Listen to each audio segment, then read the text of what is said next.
Good evening, gents. Thank you all for coming. On this very special night, we have a very special guest, Brother I'm so Crusader that's Nate. where what's going on, everybody. I don't know if I'd say very special. I'm just another guy. Oh, come on now. You're a legend everywhere, but you never appeared here. So Dude, this is a first. I've been on I've hopped in on a couple of years, previously, but not, nothing, you know, special like this. Dude, I'm nobody. I'm just another guy in the group.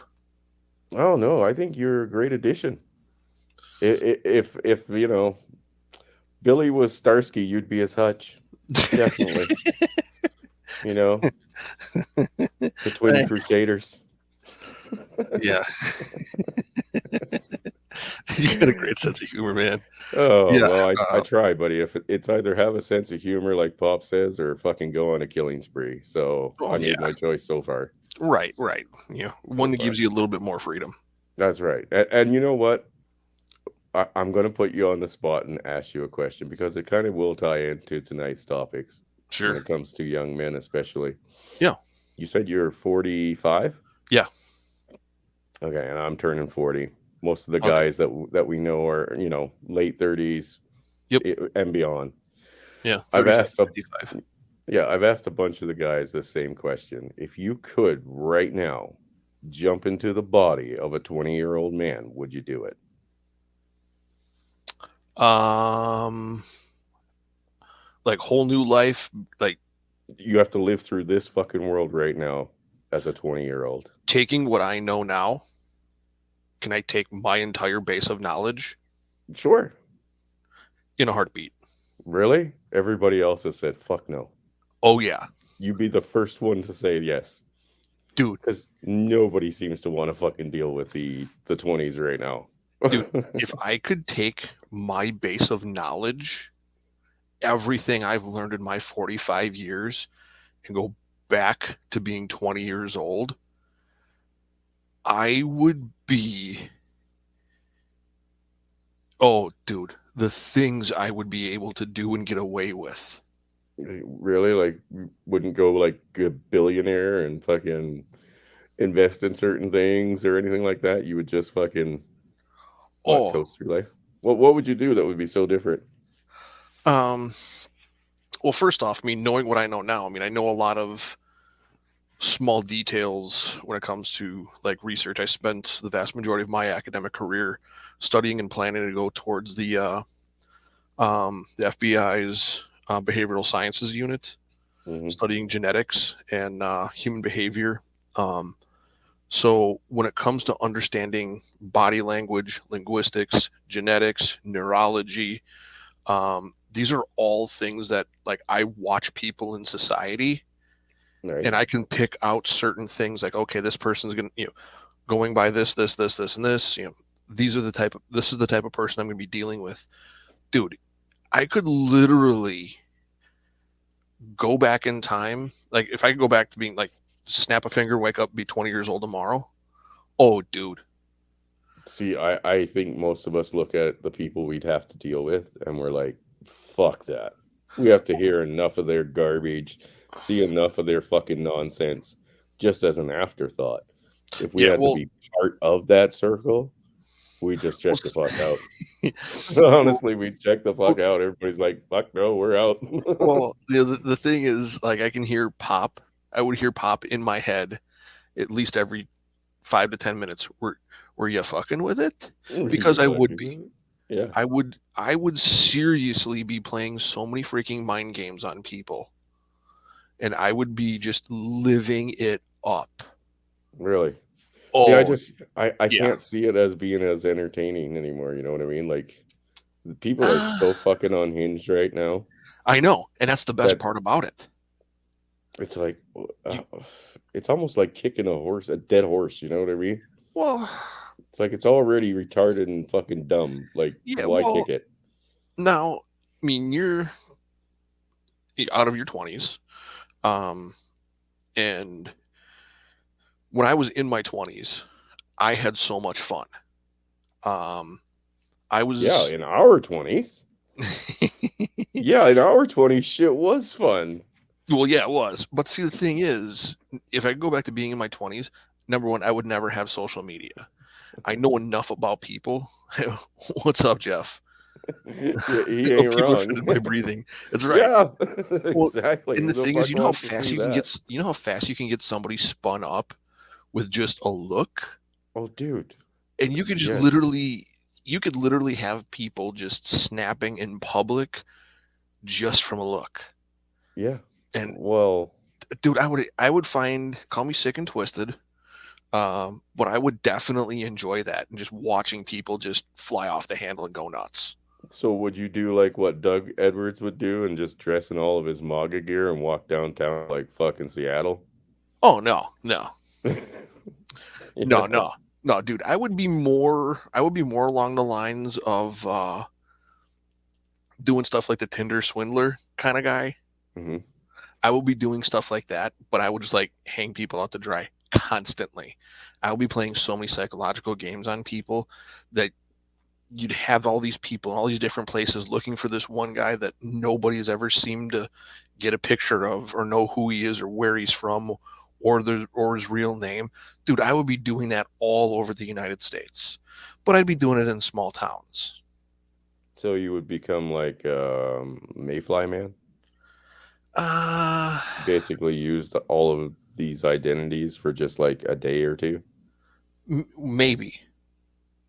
Maybe Or that long. who's the other one?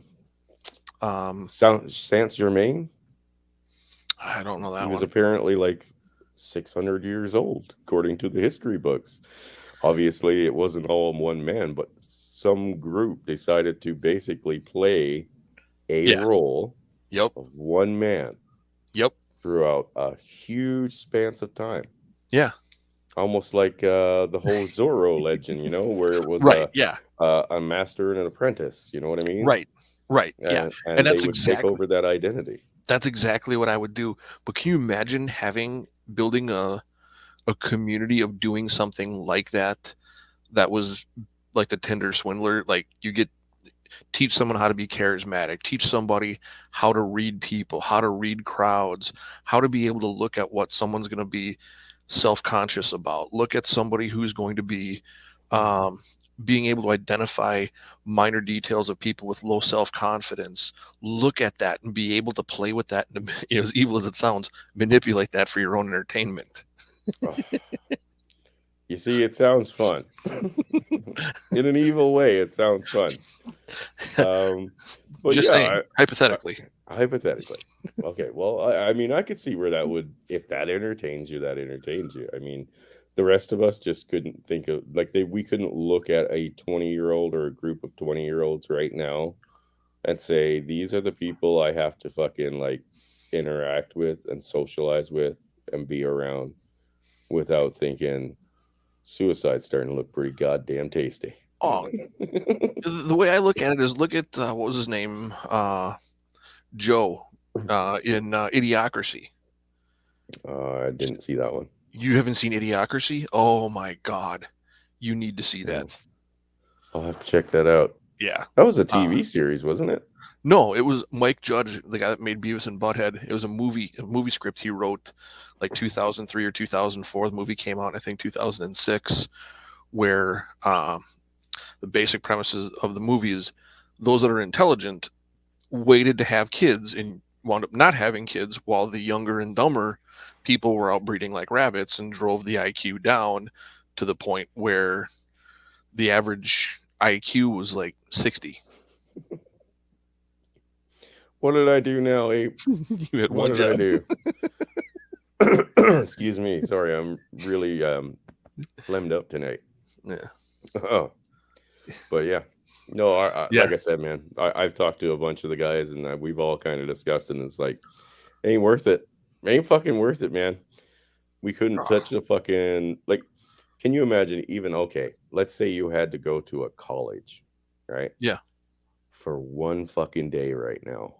Yeah. And you had to walk by all of these fucking social justice warriors, trans warriors, Oh yeah. fucking BLM warrior coming ups and go in and listen to those teachers Mm-hmm. and you couldn't Yep. knock those teachers the fuck out? Nope. Nope.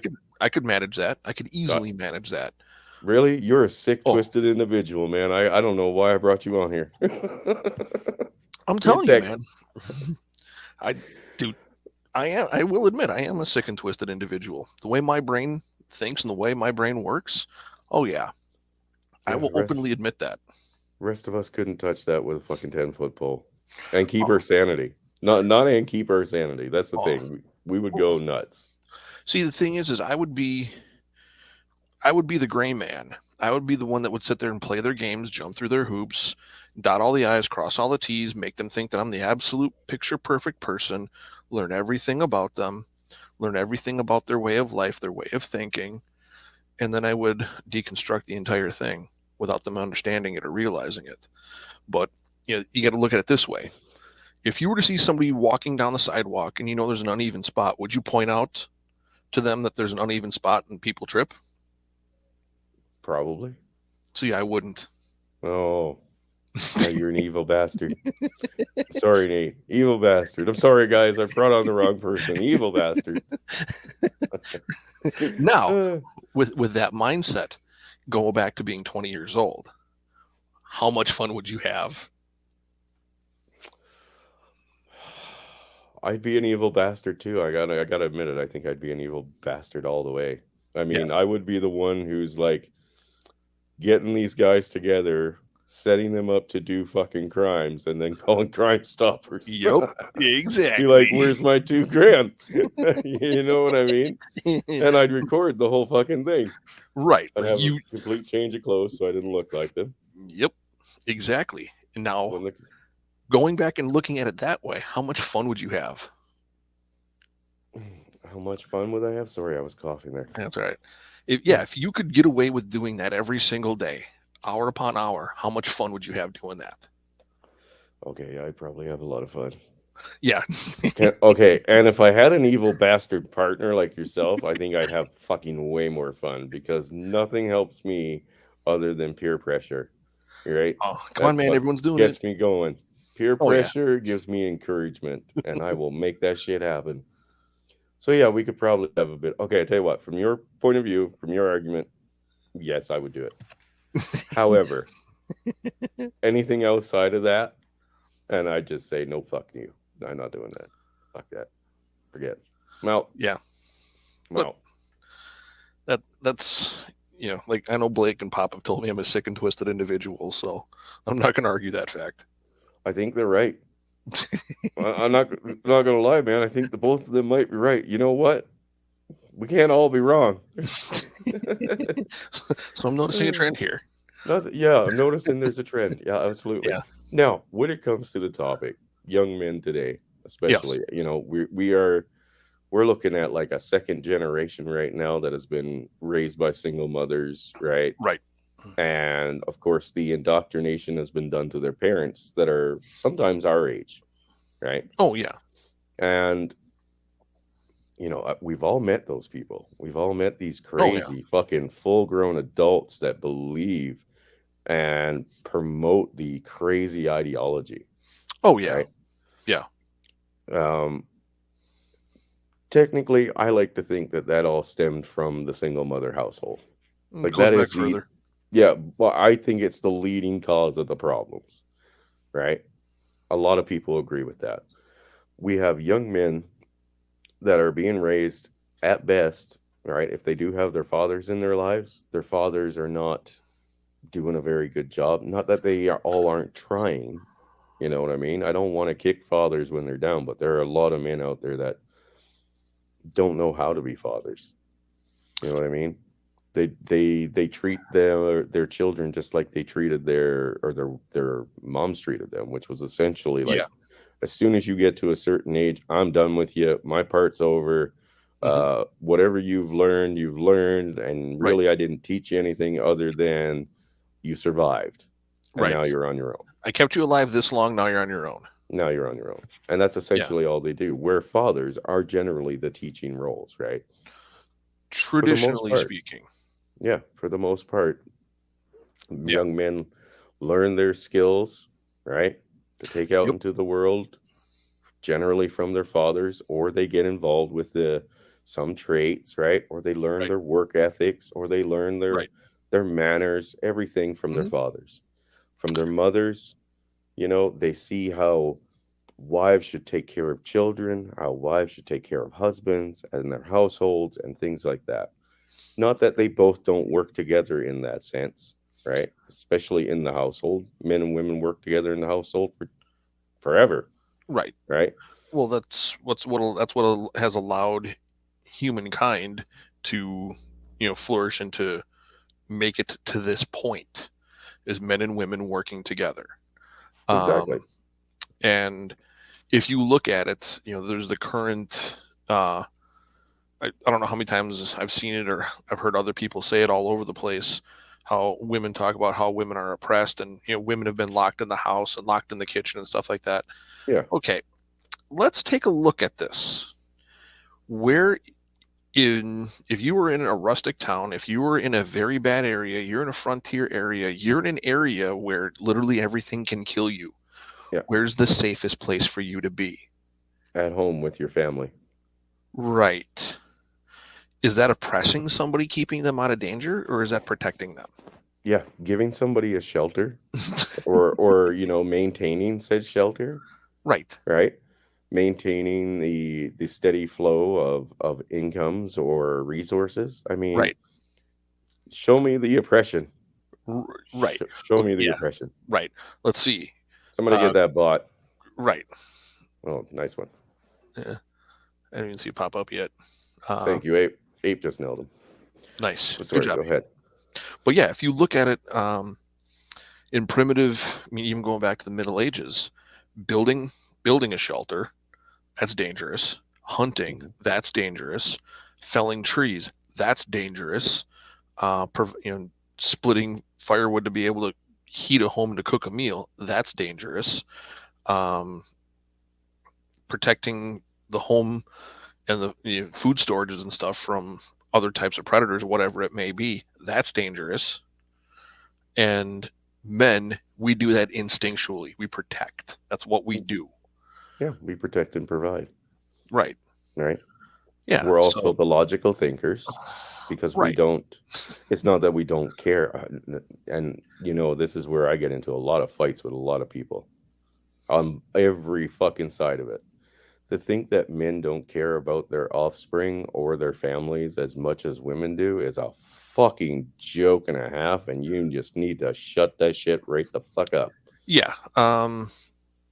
Men look at children as their legacy, as a portion of them that will live on. Um, and men have come to grips with their own mortality, and the way they've come to the grips of their own mortality is the fact that they've had a legacy, a second generation to carry on Mhm. their lessons in their life. A portion of them lives on in their offspring. Right. Absolutely.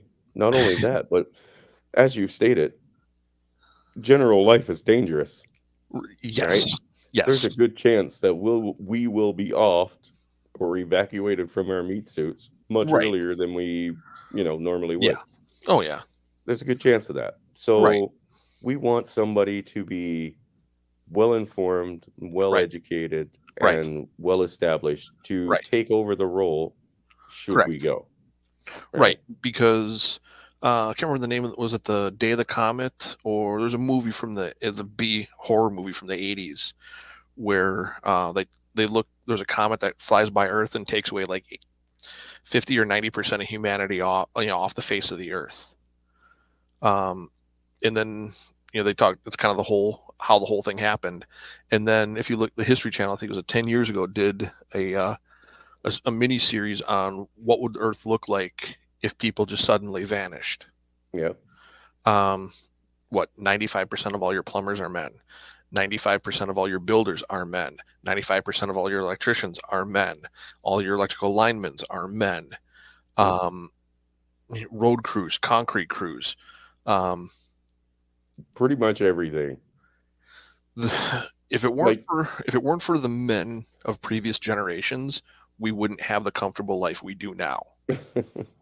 well, Big Tell by Logic is not wrong here, and neither is Ape. Ape, yes, we do see it as a duty, and men Yes. even today, even young men. if you said, "What is your duty as a man?" Right. Young men will still probably have some of that in most places because women do install duties into men. They do not install them into women anymore, though. Um, For the most part, they don't do that.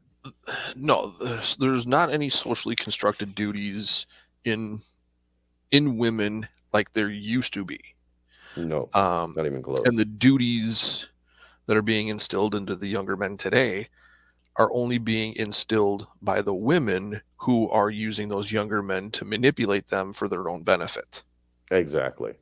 Exactly. It's exactly why right now we will never change the laws. Politicians No. will never agree to change the laws because of the simple fact that if they mention that they were going to make, say, even the family courts a more equal society kind of thing, right?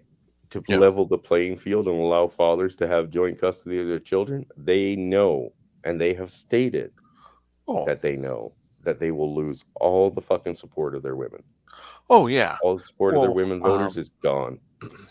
Jordan Peterson said it a couple years back that when it comes to the um, I don't know how to say it the best way to avoid algorithmic problems.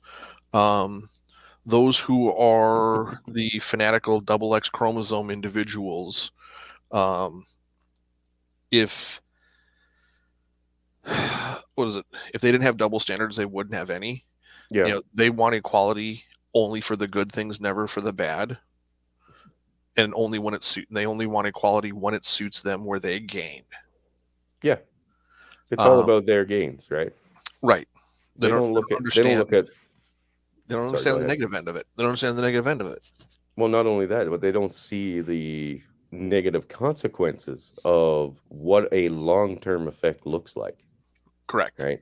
They don't see that, oh, if you allow me to basically sell out the man that I made children with, Right. right? For cash and prizes Right. and, the government forcing him to take care of me and them taking care of me, Right. right? They don't see the negative fucking side effects of that. It's like, oh, well, my children now have lost all access to their father. Right. And let's face it, it can't be done, ladies. If any of Yeah. you are listening, you cannot raise a man to be a man. I'm No, sorry. You can you raise a can't. man to be alive, but you cannot raise him to Well, be a man. you can ensure he survives to a certain point in time in his life. Yeah, that's it. And Um, that's all they're good for. right. Um, now, I met a couple of people over the weekend. Young kid moved to the United States from India, and 20 years old, hustling. He's an Uber driver. He's going to college, delivering pizzas. Um, Kid's busting his butt. And he's like, I have no time. He goes, and nor do I want the hassle, the headache, or the stress of going out and dating. He goes, it's nothing. He goes, it's all risk and there's no reward. Yeah, This dude's 20 years old yeah, and he knows this already. I mean, like, dude, I'm like, have you ever heard of men going their own way? And yeah, I have actually. He goes, I never really realized that, I am kind of going my own way. I'm right. like, yeah, you are. I'm like, and there's nothing wrong with that. And He's you like, know what? If that type of logic was actually in most young men, by the time they oh, turned 18, they would look at their mother and their situation and say, "Fuck this, I'm out. oh yeah, I'm easily. breaking that cycle right here." Oh, and I think we're now starting to see that because the Gen X, uh, the baby boomers had a real easy life. Baby boomers provided a very easy life to Gen X and millennials. And now I remember sitting down with my old man, God, 30 years ago, and he was telling me, he goes, you know what? He goes, you had it pretty good. He goes, you had it better than I did. I had it better than my dad did. He goes, Mhm. unfortunately, he goes, your generation is going to be the one that later on, when you have kids, they're going to have it worse than you. He goes, they're going, cycles. It'll go up, it'll go down, it'll go up, Yeah, it'll go down. And he the said, it's whole going to have to come down soon. Strong men make easy times make weak men Right. make hard times. It's a M- vicious cycle. Yeah, my old man Vicious told me that cycle. I was like 13 to 15 years old, somewhere in that Wow. range. Yeah. So my old man, it sucked at the time, but one summer, uh, one of my old man's friends had 500 acres of land out in the middle of nowhere, and my dad basically said, "Hey, go out to this guy's land. He'll pay you for it, but we want you to string a barbed wire fence around all 500 acres. You got 3 months across a swamp, around ponds, up hills, down hills, around bluffs. I ran a barbed wire fence around 500 acres, and it took me 3 months, Jesus up Christ. up from sun up till sundown. No shit. I've Every done day. string and barbed wire. I didn't do no 500 acres, but yeah, we put in posts by fucking hand and had to Yep. fucking string it all up. We Yeah. didn't have a fucking nice post pounding machine to drive along and go No. pop pop pop down you go. No. I had to do it with like a 6 pound sledge, Yeah, and a post holder. I didn't have that. You didn't have a post holder? Oh, you poor bastard. No, I was the pole slider that's gray that slides over the top of the post. Yeah. I had that, Okay. and I had the barbed wire stretcher. That's brutal. And you had to go through the fucking marsh and everything with that? Yep. Yep. That sucks. Yeah. So that was, I think that was like the summer from between like 8th grade and like my freshman year of high school. Then next summer, my dad had me work with a carpenter. Next year, he had me work with an electrician. Next year, he had me work with a plumber. Next year, he had me work with somebody else he knew. Mhm. So I learned a ton of stuff from all these different guys. So you did a And lot of like what you would consider apprentice work. yeah, yeah.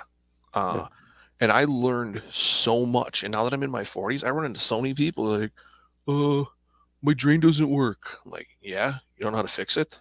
Mm. No. Here, this is what you need. This is how you do it. I talk them through them. I don't fix it. I basically coach them through fixing their own problem. You got a problem? Now you got the tools. Handle it yourself from now on. Yeah. And those are the lessons that young men need to learn today. But that's Um, just it. Even the fundamentals of taking care of a household. oh, Most men didn't they weren't professionals. You no. know what I mean? By any means. My Oh, dad no. could fix and fucking work on anything. He Right. wasn't a professional in anything. He was a fucking miner, Yeah. and a carpenter, but he wasn't a plumber, he wasn't an electrician or any of Nope. that. But he knew how to figure it out. You know what I mean? Roll up your sleeves and figure it the fuck out. Right Yeah. now, we have men that don't know even how to start trying to figure it out. They just look at you like fucking deer in the headlights, Oh, yeah. completely Oh, fucking lost. oh, I got buddies. They're in their early 40s or so, and they're still roughnecks, dude. They're still working on oil rigs. Dude, what's wrong with being a roughneck? I was a roughneck. Yeah, nothing wrong with it at all. I guarantee. You know what? I will take a roughneck at my side in a bad situation because I guarantee you, if you can make that roughneck actually like lose it and get stressed and panic, that's an achievement. Yeah. Shit usually goes south pretty quick, and it's like, Right. we're just gonna deal with this, okay? Right. All right. Next step. What do we do? Yeah. Right. Haven't seen Yeah, this no, yet, but I we'll worked figure the it out. oil rigs. I worked the oil rigs for like fucking 13 years off and on, dude. Yeah. So Yeah. Yeah. My buddy Omar is still working on an offshore oil rig, and he's been doing that for 30, I think almost 30 years. And he's like mid 50s now. wow, he's gonna Yeah. retire with a nice pension. Never married, no kids. Never the company he works for buys out his vacation and sick time if he whatever he doesn't use. Dude hasn't taken a vacation in 25 years. Wow, Yeah. that dude needs a day off. If he had a day off now, he might die. He loves what he does. Well, yeah. I mean, the offshore stuff I wasn't very interested in just because of the simple fact that I couldn't smoke out there, and Yeah. Shit out there when it goes south, it really goes fucking south, Oh and yeah. nobody's coming. No. Exactly. When everything. Nobody's coming. Yeah. When shit goes south, when you're out there, you're SOL. Yeah. Yeah, Yeah. absolutely. You just fucking send your Dear John letters before you leave Yeah. for the rig. Yep. I mean, we've lost a lot of guys and we've had a lot of guys injured Yeah. in my years on the rigs. Yeah. Sometimes we've had entire crews killed. Yeah. That was just part of the game, right? It was the dice we rolled when we Right. went out there. Right. Well, he was telling me that there was one time in off the shore of Corpus Christi, Texas, they were drilling in a new area and they hit a gas pocket, Yeah. and something happened and a safety cable just sheared and wound up cutting a guy in half right above his hips.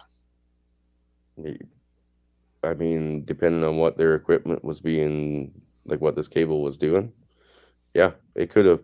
If it jacked the fucking, like the actual drilling fucking equipment out of the well, and this cable was holding on to a piece that was around that equipment, I could see that. Yeah, You know what I mean? it's about all he told me. He's like it looked like a butcher shop all over the floor. Yeah. He Well, said just literally cut him in half. But yeah. we've had one guy who was going up in the derrick. He got sucked into the drum on the Oh. rig, Oh and no. he was wrapped up in that cable that was holding all the pipe on the end of the blocks like 6 times before they actually got it to stop. Oh. Because his lanyard that he was using to go up Yeah. actually swung out and caught Oh the drill no. cable, and that Oh, sucked him right down into the fucking drum. not good. Yeah, no, that was not a good moment. So we obviously we changed our policies there, and we were Yeah. like, okay, when the derrick man's going up into the derrick, the blocks aren't moving, right? Yeah. Shut everything down. Shut it all down. Yeah, let's let him get up there and fucking away we go. Yep. But I mean, fuck, dude, we're running equipment. I mean, I worked up in the stick for a lot of years, right? Yeah. We're running fucking. I'm holding on to pipe that weighs like fucking 290 pounds, Right. right? Right. And I'm throwing it into these blocks as they're fucking flying by at about fucking 10 kilometers an hour. Right. You know what I mean? And I'm making a latch happen with this Right. pipe and these Yeah. fucking Yeah. elevators. And you're doing it with a smile on your face. That's right. And I'm going to do it like fucking, 65 times. And if something Right. goes wrong, we'll pull everything back out and try again. Right. And you'll get up and do the same damn thing tomorrow. That's right. I mean, I've gotten my gloves caught on those elevators. You know what I mean? Oh, To where it jeez. fucking nearly picked me right up out of the derrick. Right? All kinds of shit goes wrong real quick. Oh yeah. Yeah. So, Then I got a lot of buddies that they're still doing that work, and I had a buddy that wound up breaking his back doing it, and another buddy, uh, he actually missed a step on um on the offshore rig he was on, and luckily he was wearing a harness. But the way that he fell, something happened. His line was twisted a little bit, so it actually wound up flinging him and banging him against one of the pillars, Jesus. and he what shattered his jaw, knocked out 8 teeth, um, tore both rotator cuffs, uh, broke his femur because he like slipped and fell and just went right into the pillar. Like into the spinning fucking. No, the um, on the offshore rig they got the like 4 or 6 big pillars that go down for stability in water. Okay, yeah. That's what he hit. Ow. And the sound of him hitting that got somebody's attention, or if that wouldn't have happened, he would have bled out. Jesus Christ. See, I've only had one injury on the rig, and that was severe. And I just slipped on ice while tailing out fucking pipe. Oh, And I was giving it that last yank to get the end off the floor. yeah. And I slipped and I came down on that knee with the pipe still in my arms. So the pipe smashed my leg. That wasn't the worst part. The worst part came after the other end came off the floor, hit the fucking ground, and then sprung my end. Oh, So that's the one that actually slapped me to the point where it flattened the muscle down around the bone. It yeah. was like the worst Charlie horse you could have. Oh yeah, I can imagine. right? So basically, I had a spot on my leg, my upper thigh, where it was just flat, and when you touch the center, that's bone. Yeah, So the muscle was pushed all down around it. yeah. I mean, there's horror stories like that, and guys.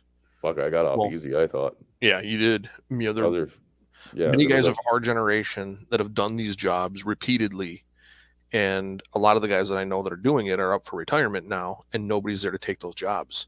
no. Well, I mean, I would trust the guys that I started with over any of the guys that are out there right now Oh yeah, because they might have been old school and what you considered fucking like hazardous, right. but they weren't dangerous. Right Big now, they're difference. fucking dangerous. Yeah, And that's the rigging life, guys. yeah, Moving on. yeah. I got a buddy that was in the army. He was active duty, and he was having to do some jump training in the Western U.S. And something happened with his parachute, and uh, I don't know. I don't remember all the fine details of it, but something happened where he wound up breaking his neck, his back, and both of his legs, Jesus. and he's in a wheelchair Did he and get he's did he get barely sucked into the turntable or something? no. He wound up making it free, but they were doing a jump training somewhere out in the Western U.S. and something happened with his. He had an equipment failure, is all he'd pretty much say, and he wound up paralyzed from the basically from the neck down. God damn. Yeah. That Um, sucks. and what, like 3 months before, they were doing a helicopter extraction test, and he was supposed to be in the bottom end of the rope when they're pulling everybody out, but one of the other guys was late coming out, so my buddy wound up being the second to the bottom guy, and the guy that was below him when the pilot, something happened, the way the pilot took off, and the dude who was on the bottom of the line below my buddy got basically swung like a wrecking ball into a building side. Ow. Yeah, Ew. yeah. And my buddy's like, that would have been me. That had to be fucking crushing. Yeah, Like bone fucking dust yeah, defying. You're basically the wrecking ball on a fucking crew. right. Yeah, imagine being a human pinata Oh, into a building. oh my god. Yeah, He had to die, right? yeah, instantly. Yeah. The Yeah. helmet he was wearing shattered. Um, everything on him was just destroyed. Uh, God damn. so yeah, I got plenty of friends that have been through horrible stories like that, and this next generation of men, they're it's not really their fault. They've been coached and coddled and protected their entire lives Yeah. that they've lost that instinct and that drive and that motivation to be a risk taker. Well, we also have the extreme opposite on that when it comes to you, especially young men. We have other men that haven't been guided or educated, and all they've seen is nothing but abuse. You know Yeah, what I mean? It's not a discipline thing. It's just straight up fucking, full on abuse yeah, their whole fucking lives. right. And I And mean, yeah, that takes them you're down right. a whole nother fucking road. And I mean, that's where this Joker video that we're gonna go over and review, Yeah, that's and where this seems to go. You know what I yeah, mean? and there are. I watched that a couple of times. Was it yesterday you sent that to me? I Yeah. watched it a couple of times, and God, I could pick this thing apart. There's so many things. There's so many cautionary tales in this movie. Watch the movie. All the little things. You can go right, or you can go left, or you can keep going forward. And Hmm. just making that split second decision of making a choice to do something different Yeah. will change the entire outcome of his life. Oh, and I mean, we have young men that are actually in our groups, right? Who have been through these kinds of experiences, and Yeah, now they're out here trying to face a real world, right. right? With no fucking experience. They've got a lifetime of abuse behind them. Hmm. They've got a lifetime of fucking trauma behind them. Yeah, Whether they were raised with both parents or had a dad in their life didn't seem to matter because generally the dad was just probably the same fucking way, right? He experienced the exact same fucking thing. Or, maybe a little more abusive or something like that, or neglective. I, I mean, we have to find this balance, right? We To do. make a person whole. True. And it used to take a tribe. We've lost our Still tribe, does. right? Yeah, but we've lost our tribe. That's why, like I state, MGTOW is so appealing to people because it gives them a new tribe, Yeah, it especially does. young men. It gives men a tribe. Well, the biggest thing in any for men is to have a purpose. Yeah, Jordan Peterson says it many times. I'm a pretty big advocate of a lot of the things that he says. Give a man a purpose, and he will follow you to the end of the earth.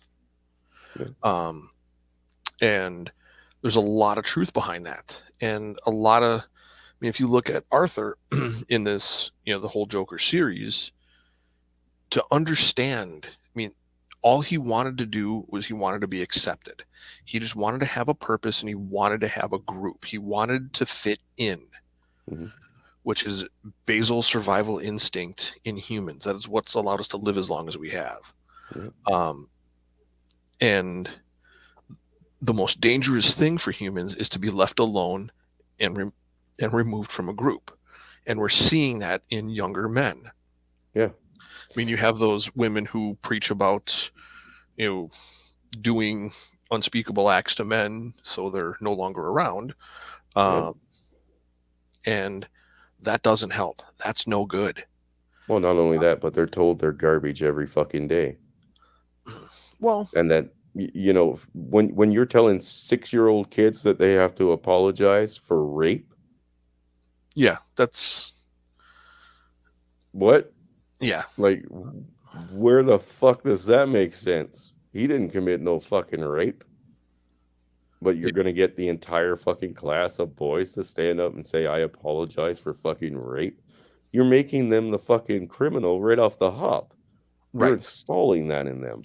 Yeah, you're basically prescribing them and directing them down that pathway. Now, Yeah, teach the days of young men, uh, of any. I mean, from the age of being able to walk or speak for themselves. How many kids nowadays go outside and play? very few.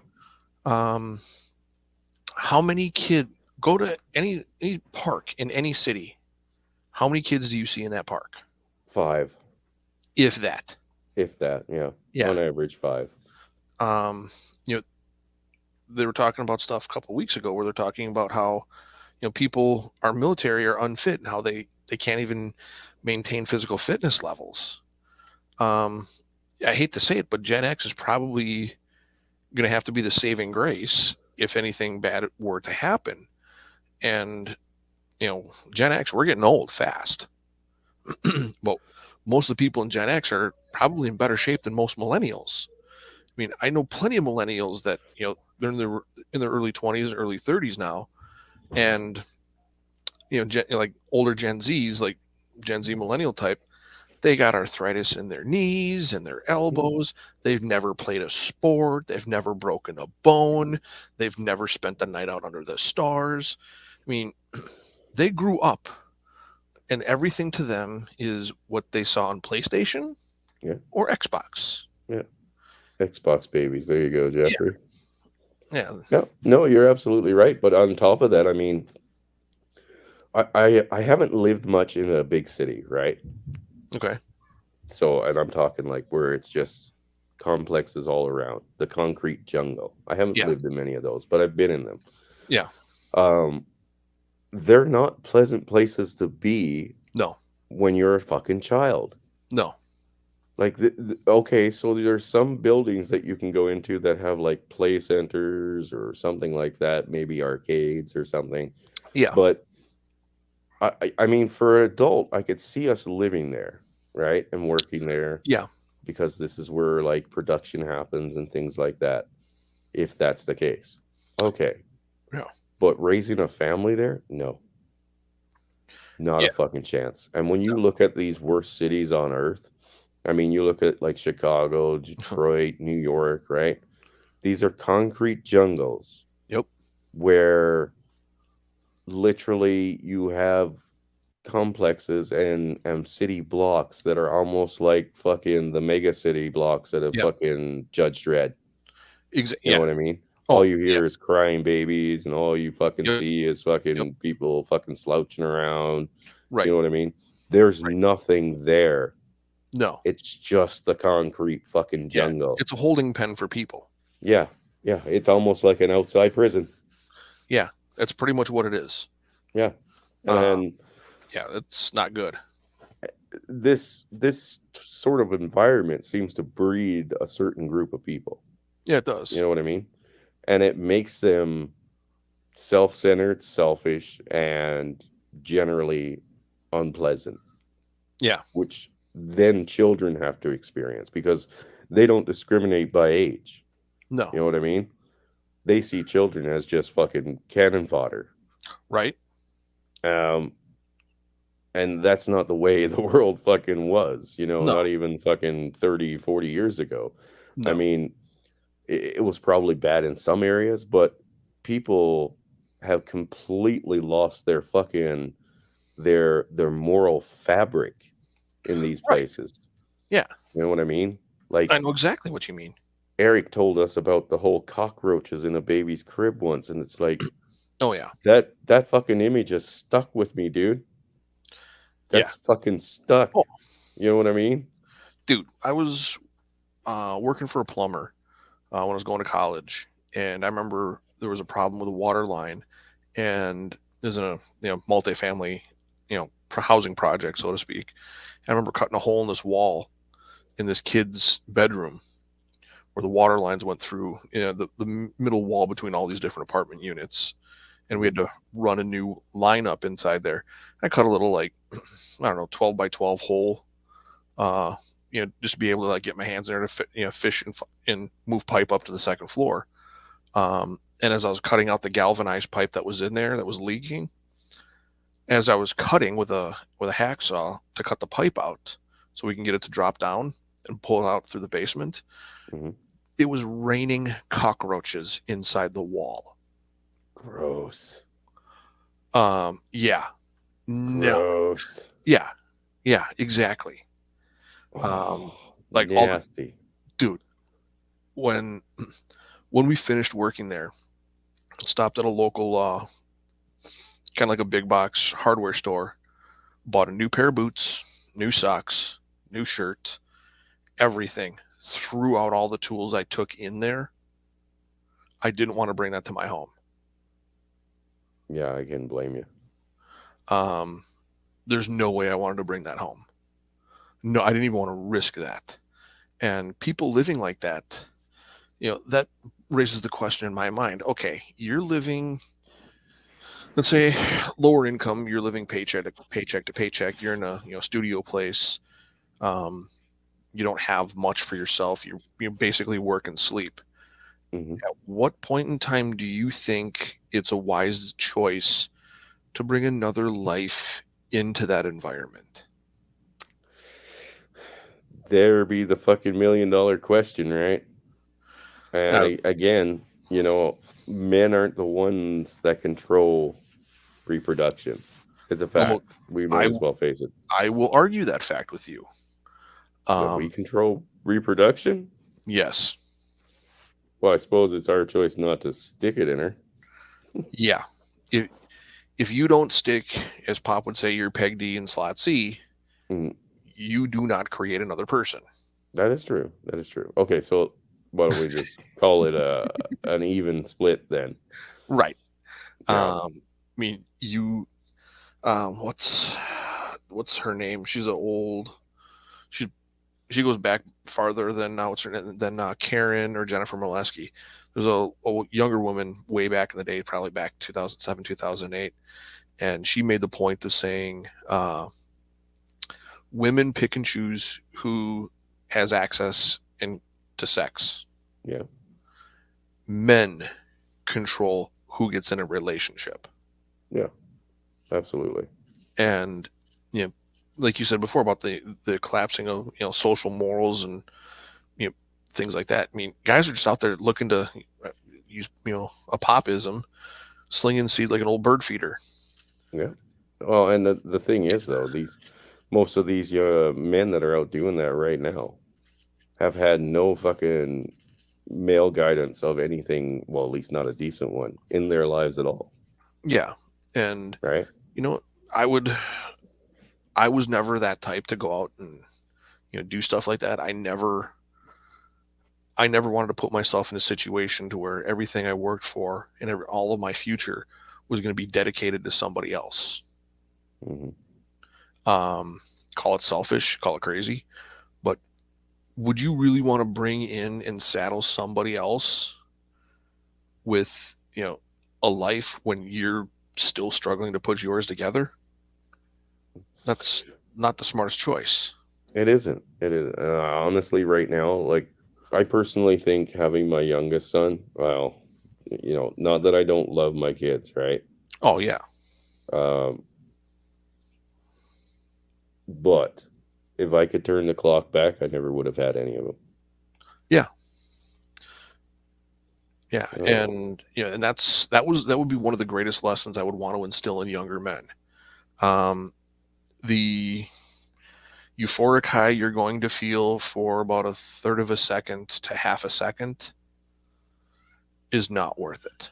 no, Um, there are far better things that can be more satisfying and gratifying long term that will pay greater dividends to you in the future. Learn skills, learn things that you can do. I mean, dude, your time on rigs, I mean, working on oil rigs and stuff like that, you have skills. You can, I guarantee you, I could probably throw a box of parts at you and you can put something together out of it of course, without thinking about it. I mean, someone could throw you a box of hardware and you can build damn near anything out of it. Um, and those are, marketable skills. Those are things that can pay dividends in your future. Like learning the, plumbing, building, electrical, all stuff I learned. Oh yeah, it sucked at the time to learn it. It was one of the best things I ever learned. absolutely. Because right now, look at the economy. Nobody wants to be a plumber. Nobody wants to build anything. And they're clamoring to find people to build. I mean, and if you know how to build, you can pretty much set your own price. Well, I mean, as a taper, Right. it's a trait that a lot of people can do. A lot Yeah. of people can't do well, Right. right? And I've seen a lot of people that did not do a very fucking good job Oh at yeah. all. They still Yeah. got paid. Exactly. You But know, you is know, it dirty it, work? Yeah. Does it suck sometimes? Yeah. oh Are you in yeah, uncomfortable positions? Yeah. But there will yeah, always be a need for those skills. yeah. Except for around here, everything is shut down right here. Yeah. It's bad, but yeah, like when I was back in the bigger, busier areas, I mean, yeah, never had a problem. I pick and choose what jobs I wanted. If I didn't want to do a job, I'd go look at it and just fucking shoot them an astronomical price, Yep. right? Because I Yep. really didn't want them to take my offer. You'd Right. be surprised how many people had to fucking think twice before they shot me down. Oh yeah. I mean, there's still plumbing jobs that I'll go out and I'll bid on, and I'll shoot them an astronomical number, and they're like, okay. I'm like, I just took Wow. what I would normally do this job for, put an extra zero behind it. I'm charging you 10 times what I normally do, and you said yes. They don't they don't care. Nope. And I mean, like you're saying, I mean, we're in our fucking, 40s, right? Right. They can't find people. No. Can't find people. Okay, so in 10, 15 years, say we retire, right? Yeah. Or kick the 20. bucket, Yeah. right? Yeah. We got 20 years left in us. Yeah, Best case. best case scenario. Right. But there's nobody replacing us. Oh no, there isn't. You know what I mean? And a lot of that, it's just it's almost like it's fucking ingrained in them. And like I said, again, it comes back to the fucking not only single motherhood, but like the results of single motherhood, Oh yeah, basically raising children now themselves, yeah, right? yeah, And it's poison all the fucking way down. As yeah. soon as you put in single motherhood, you poison the fucking well, and now everything's poison all the way down. Now, I'll argue that fact with you because I know five different CEOs for and retired CEOs from major corporations right? that were children. They were, one of many children of a single mother. Um, Worked paper routes and gave their whatever money they made to their mom to buy groceries and pay rent. Um, and those guys wound up being CEOs for some pretty major defense contractors, other Yeah, major but businesses in North America. Those guys Nate, are the exception. They are the yeah, exception. they're exceptions to the rule. They're not the rule themselves. No, they're not. And But we got way more failures than we do fucking success stories. yeah, right. And the guys that I know that have come from that, they dedicate now that they're getting close to retiring or retired now. They're dedicating their time and their lives to putting money aside so you can find these young kids of saying, hey, if you're willing to come and volunteer and do XYZ with this charity, Hmm. I will pay for you to go to college. Wow, that's awesome. Yeah, and these guys are Hey, saying, you know giving back, man. That's exactly, and that's they're paying it forward. yeah. I mean, Yeah. that's one of the things that I think we do in this community. I mean, And then we as have I've stated, we have young men that don't know how to act in the real world anymore. They don't know how to socialize, right? right. They are completely fucking outcasted because they are in most senses like just socially awkward is how I see it, right? Yeah. Well, I don't a see that great as a game changer. yeah, a great example of that is the movie Gran Torino with Clint Eastwood. Tao, the young Hmong kid, wouldn't make eye contact, his body language, and you watch the transition of that kid. Hmm. There are multiple kids that work their ways out of the ghetto neighborhoods, the single mother households, to be, you know, average middle class guys that work whatever job it may be. And all they Hmm. need is a mentor. They Yeah. need somebody who's not going to say, double X is bad. Don't do this. Don't do this. Don't do this. Be a, quote unquote, high value man. Okay. How do you become a high value man? What is it that is needed to do that?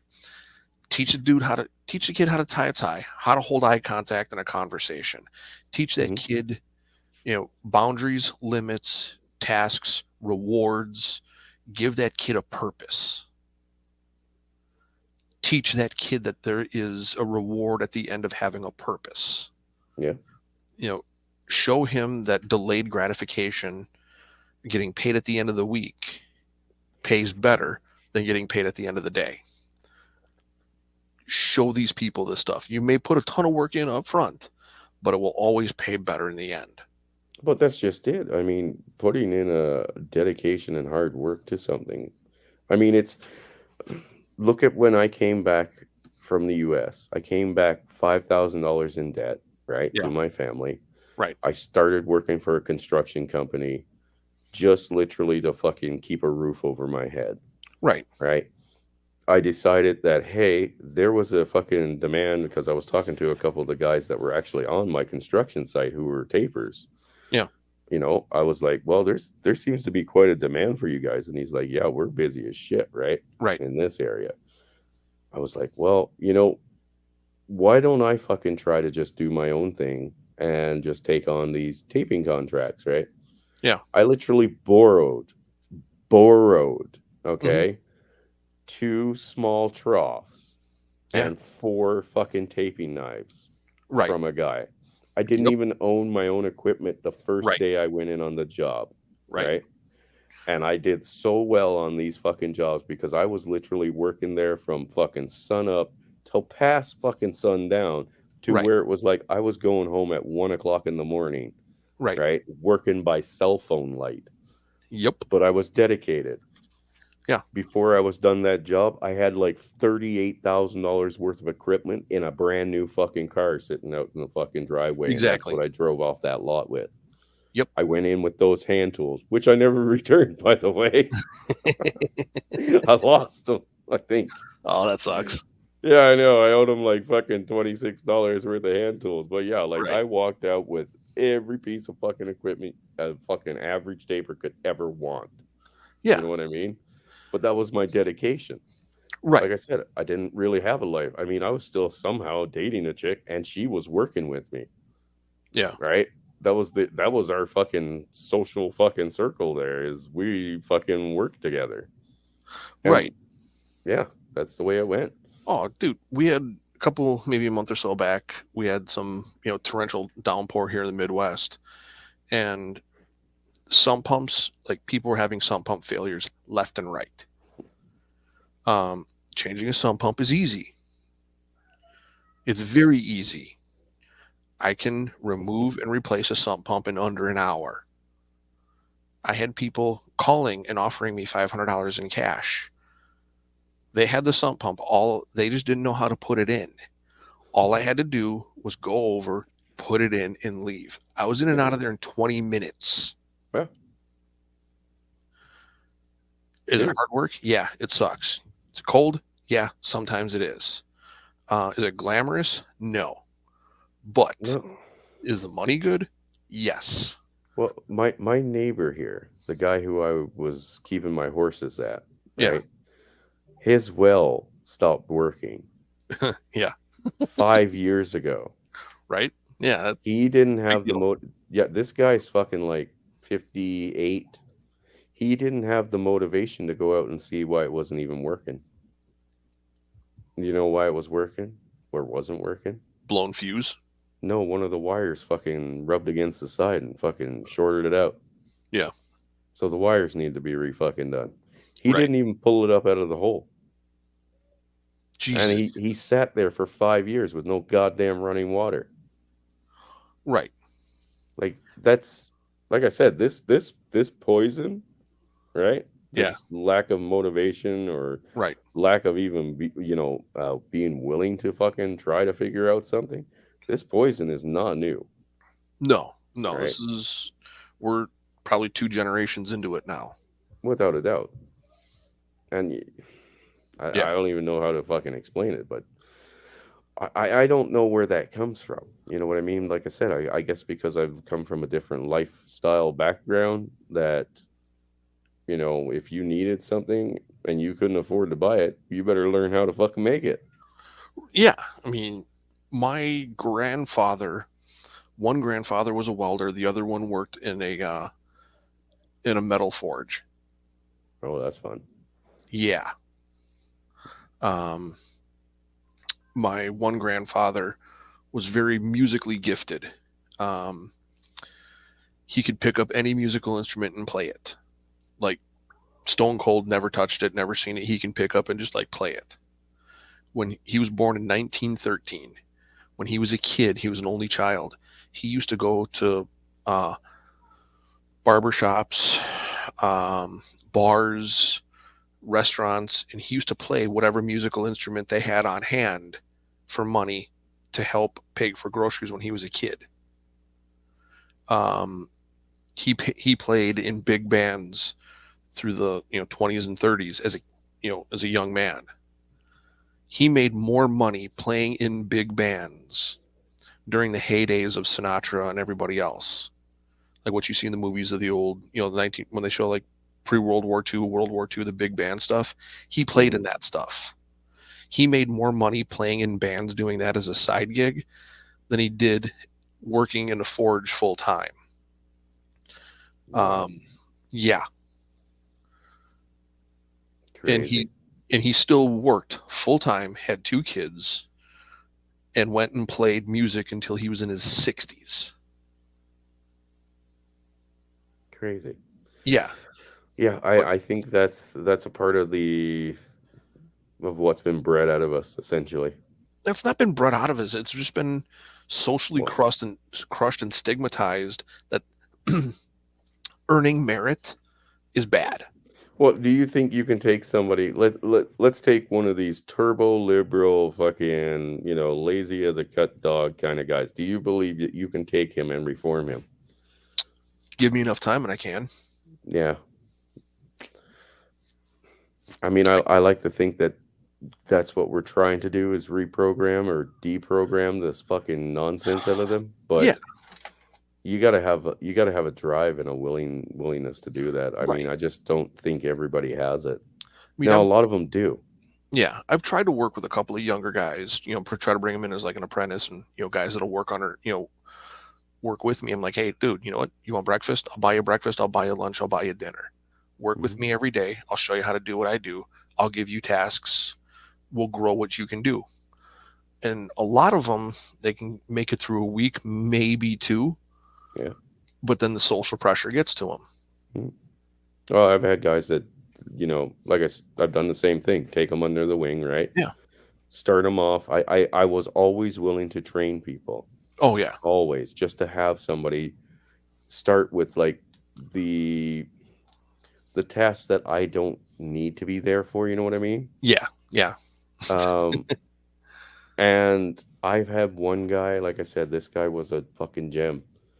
Yeah. Um, he did not finish out the whole day. He quit and literally stopped Yeah. 10 minutes before we were done and stood there. Yeah. I was like, Dude. Yeah. all you have to do is go down to the car, get me the right bag of stuff, and I'll Right. mix it up and get this on, and we're done for the day. No, Right.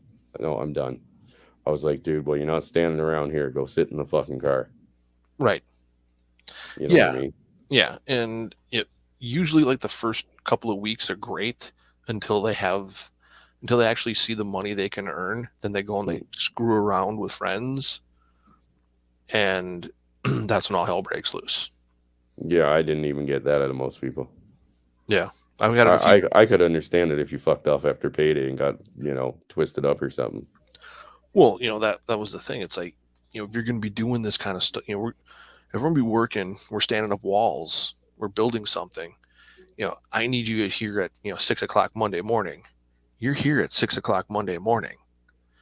You know, and working with some younger guys, I'm like, look, if I'm buying you breakfast, I'm buying you lunch, I'm buying you dinner, Mhm. and I need a full day out of you. Not only are you getting paid in full, but you're also having everything provided for you. All you need to do is be here and be ready to work. Mhm. I mean, that's not setting the bar too high. No, And, no, and but that's where we're sorely lacking is on that.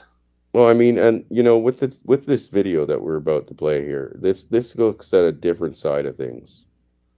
It's Yeah. not that he doesn't have work ethics. It's not that he, Oh, doesn't try hard. It's not that he isn't polite or anything. It's just society has been poisoned itself, yeah. right? To allow good people to be fucking Oh, discarded. You know I what I mean, mean?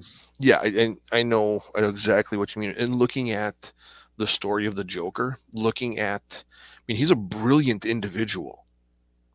You notice where they show we'll probably get to it when he talks to like the social worker and the counselor and all. If you've ever seen the movie, I he knows. actually, honestly, I think this movie would upset me so much. I haven't watched it yet. Oh, you haven't? No. Dude I, figured out how to manipulate other people. He's smart enough to outsmart the quote unquote experts. yeah. If you were to take a guy like this and to hone him and direct him, dude would be unstoppable. Well, I mean, he essentially becomes his new persona and becomes unstoppable anyway. But Yeah. that's a very rare and in this case, obviously not acceptable way of going about things. But Yeah. we have a lot of young men, a lot of them, tons of fucking potential, man. They Oh, have literally life captured in the fucking bag, oh yeah. and it is being completely fucking destroyed and wasted. Yeah. We've got a young guy we've been talking to for a while. Um, I don't think you were in on any of the conversations, Nate, but I wanted to talk to you about him a little bit Yeah. on afterwards. But Yeah. this young gentleman's got fucking literally. He has his youth and his health. You know what I mean? Oh, he's Superman. And Yeah, but 100% incredibly socially awkward. You know what I mean? Yeah, People tend to lash out at him because he frustrates them with his improper behaviors. Essentially, not yeah, anything he says. It's just like it's a strange thing, right? Just hang on a yeah. sec. All right.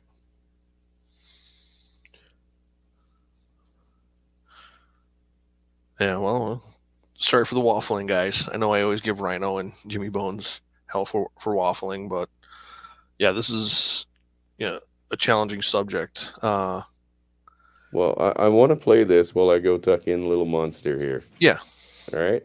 yeah. So you are a little monster. Don't. Enjoy those moments, man. Those are I do. everything. Absolutely. All right. I'll be right back, but I'll play this for a little bit and then I'll be right back. All right.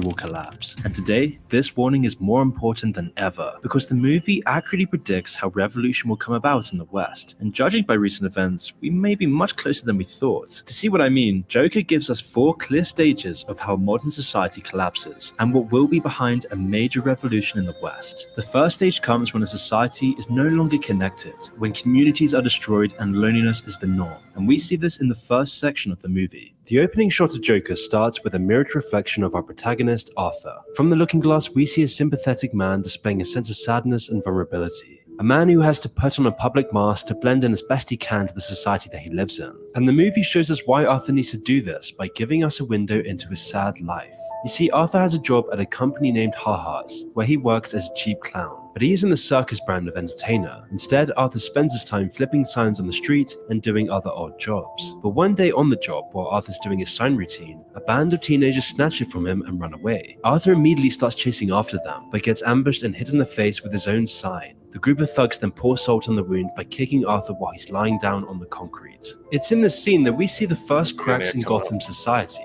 and the consequences. Sorry, guys. I can't skip through the ad. Gotta love it when they do that to us, though. Go to the chat. I'll look at the chat. One, if you see what's going on in that, how. Yeah, exactly. I agree. Brave browser. You see how people being disconnected and disassociated from each other. See how that can have a lasting effect and impact on people. Like Chris and I were talking about before, people's need to belong.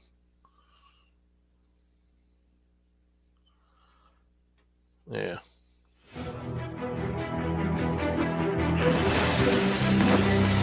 Gotta admit, they timed these ads perfectly, though. Now, let's play. Ready?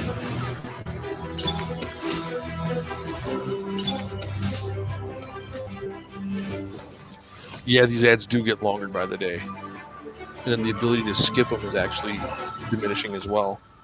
But Jackal's right, do go to the Brave browser. It is so much nicer.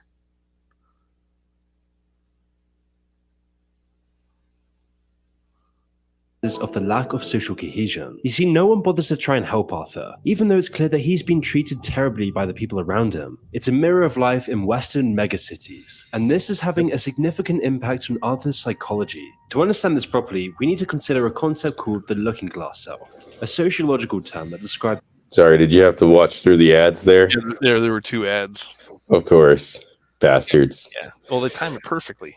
Oh, yeah. As soon as I walk away. Right, exactly. Of course. So, yeah. This is the video that's been making the rounds on the internet. It's actually grown in quite some popularity. But yeah, I've seen that. It's I think it's pretty fucking accurate. It really is. And like we were emailing back and forth. This is like a 100,000 foot overview. There's so many deep layers on details on this. I'll email you a PDF file from research that was done in 94, 97, I think, where it talks about the mirror neurons and the need to belong and how important that is in human society and social in designing and supporting societies and the evolution of humans. Uh, that's really interesting to read. Well, I've often wondered, like, is this a part of our genetics? Is this a part of our ape DNA, Yeah, it is essentially? actually. That Um, would take a socially awkward person and cast them out as much as possible, well, or to even make them the whipping boy? it's in it's in our evolutionary biology and in our DNA, where there's what we call in-group preference. That's why you'll notice when you put people together of all different backgrounds, you'll notice the white males go to the white males, the white females go to the white females. You'll notice different groups create little cliques, little subgroups among themselves. Hmm. It's a it's an in-group preference, and people are going to do that because they feel more comfortable. They see other people that look like them, so they figure, oh, you look like me, you must be. I think I'm safe, so you must be safe too. Right, but I mean, we're talking about like actual mental traits, not Ye- physical characteristics. Right, but those physical characteristics relay back to what's the mirror neurons inside of the brain, which has allowed the human species to survive, and that's the foundation also for the horde or the herd mentality in people. They Mm, that's where you notice children will start mimicking behaviors because of those mirror neurons in the brain. right. That's where that all comes from. So It's all so again, interlinked. we go back to the person's childhood, Yes. essentially being where the Well, root cause of most of their fucking social awkwardness comes from. Most of their uh, social more warp cues kind of come from. Yeah, more than likely. Usually, when you have people that develop like social awkwardness, um, usually that's due to being coming from like a psychologically abusive childhood and an upbringing, Hmm. because they're shouted down, talked down to, uh, pulled away from other things. Let's say you have a parent who, instead of lets their child go out and play, they want their child to be there to dote on them, Hmm. and they treat their child more as a servant than as a person and another a child. Well, Um, not only that, but with the separations of children from fathers, right? oh yeah, that as well. There's no male role model there. Right, Generally, the mother doesn't give them the attention that they require once right. they're, out in the environment. They just want to be free of them because, they're single fucking mothers, right? Yeah, And these children with no guidance and no uh sorry, it'll come to me. eh, Mentor, right? yeah, They go to other children.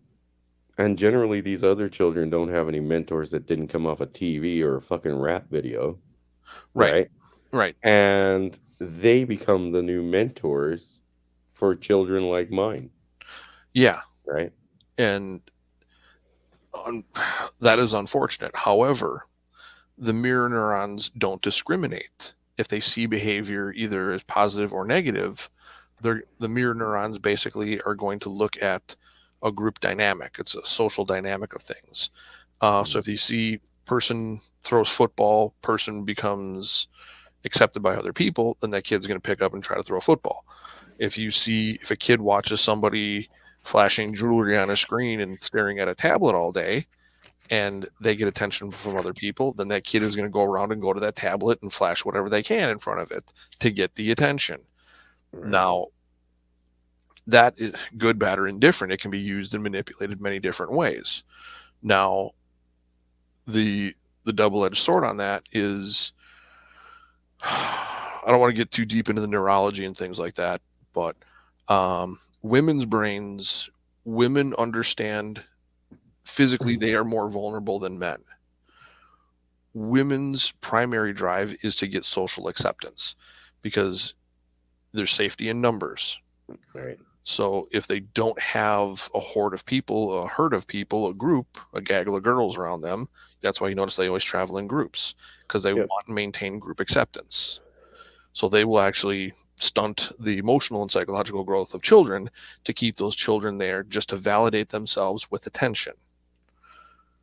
And once you start taking that attention away from women, which we are now starting to see in society, they're doing more and more outlandish and outrageous and crazy things just to get attention.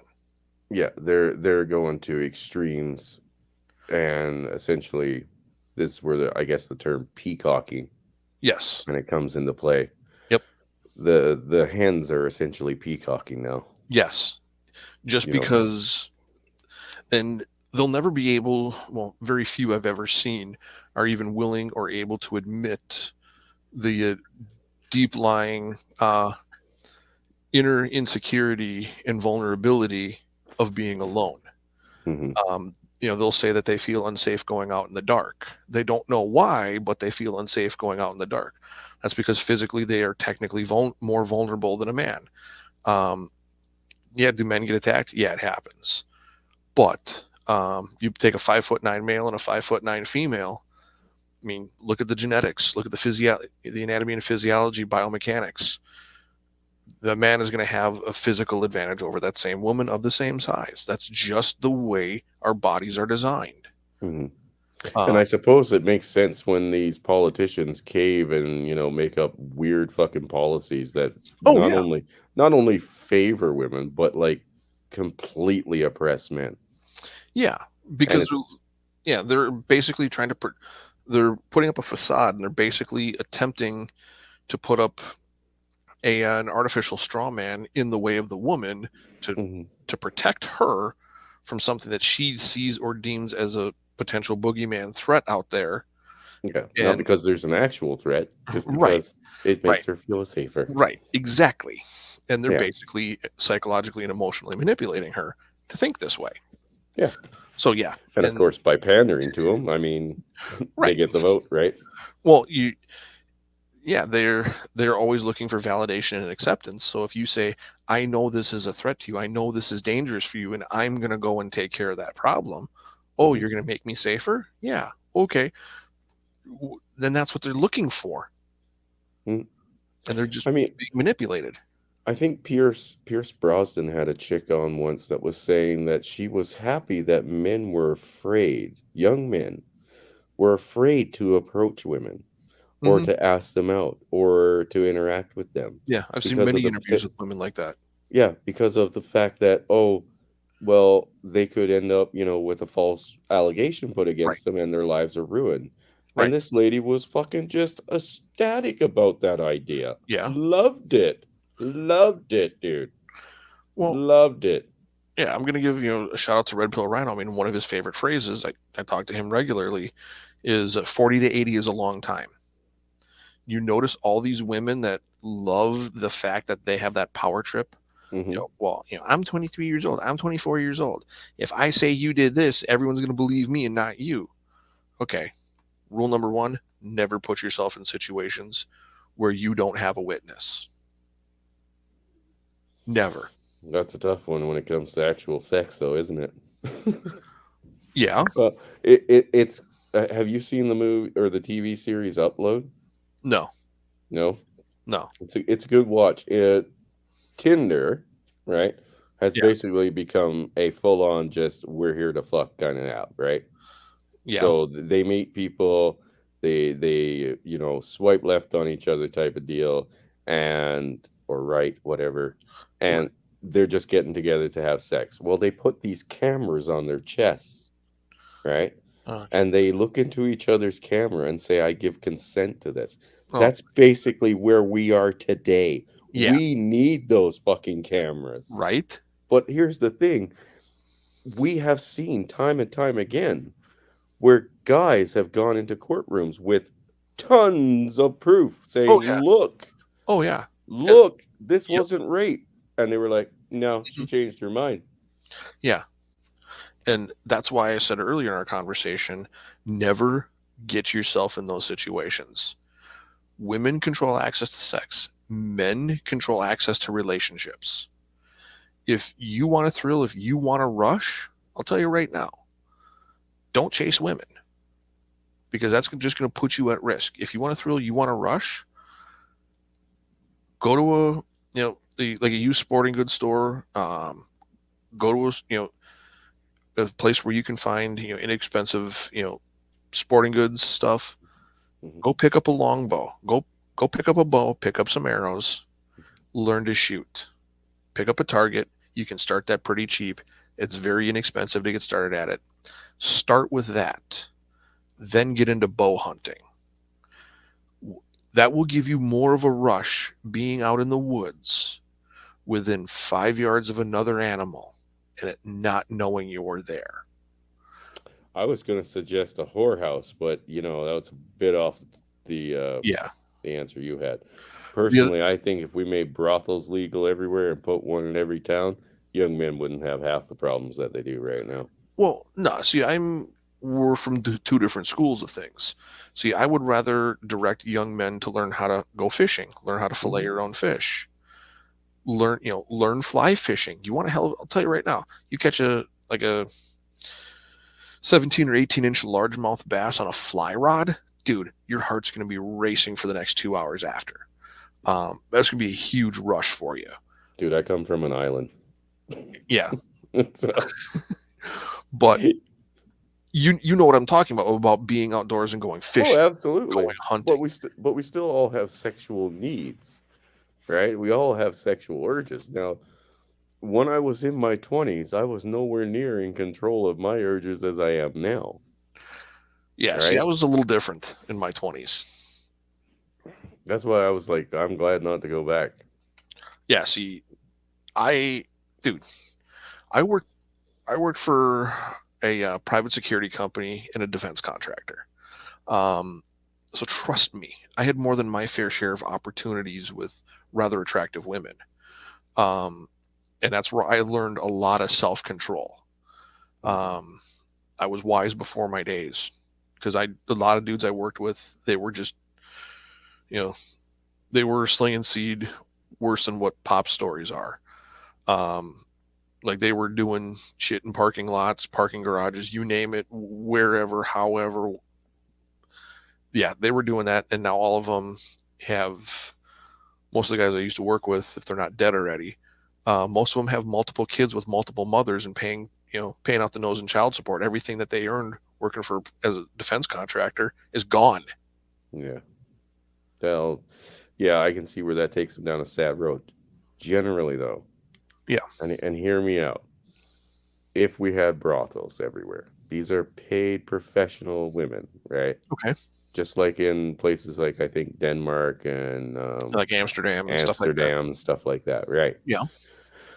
If we had that everywhere in our countries, right? You wouldn't have to worry as much about pregnancies. You wouldn't have an incel community even. These are the young men that have gone to the extreme points, right? Yeah. You wouldn't have that because they don't care what you look like or how awkward you are. You got the dollars, you're getting your rocks off. Yeah. Right? And it's going to be done as safely because these are paid professionals. Here's the thing. Most people look at a prostitute, right? And think, oh, she's dirty. Have you ever been with a bar whore?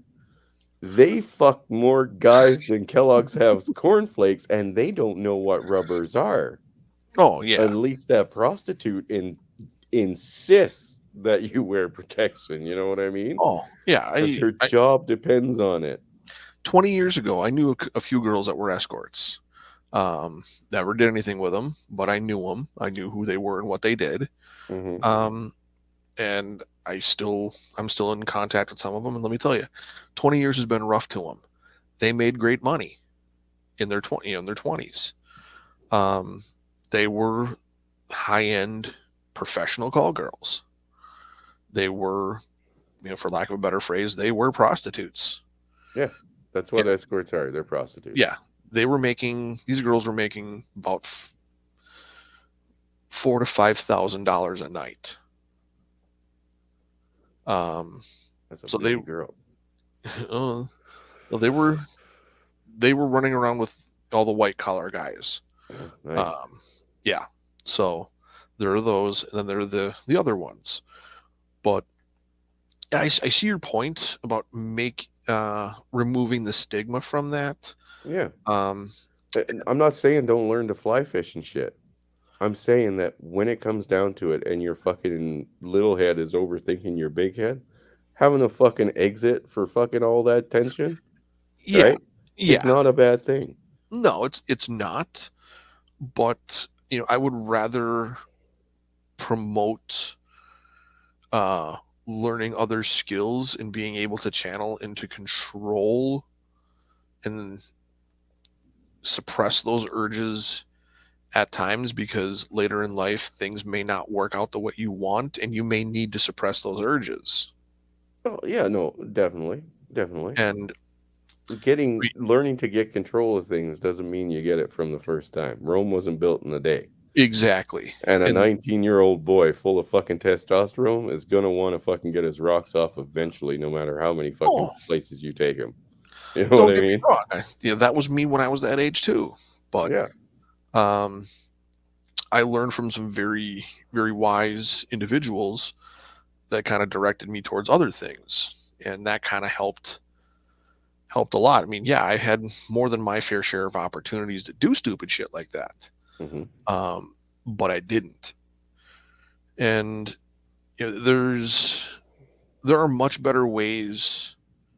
And I come from the school of there are better ways to actually learn acceptance and to maintain self control, as opposed to just scratching the itch whenever you get it. I'm You know, not saying scratch the itch whenever you get it. It'd get too expensive, obviously, but you yeah, know, exactly. when it opens up everywhere and it's legal, prices go down. That's the True. beauty. Yeah, but yeah, Well, I mean, we safely had lower. these Sure. we had these brothels back in what, like the 40s was Well, probably technically, when there's still are some of them around. You just have to know where to look for them. very few. But I mean, it was like everywhere. You know what I Yeah. mean? It Oh was yeah. everywhere. Yeah. Where was your fucking, fiance? Oh, he was at the brothel last night. Right. Yeah. That's all that was thought about it. You Yeah. know what I mean? Yeah. Yeah. And yeah, I can see there being a benefit to it, Well, but I think that was one of the most productive times, and people were fucking polite. They still had morals, right? yeah. People were kind, they were polite, they, built our civilization. They literally laid the foundation for the fucking, the industrial fucking evolution. Yeah. And there's nothing wrong with having those urges and satisfying those urges. However, y- moderation is a very key thing. Hmm. Uh, Yes. I would be more of an advocate of moderation and learning self control and delaying the gratification, as opposed to just going out and scratching the itch whenever you get it.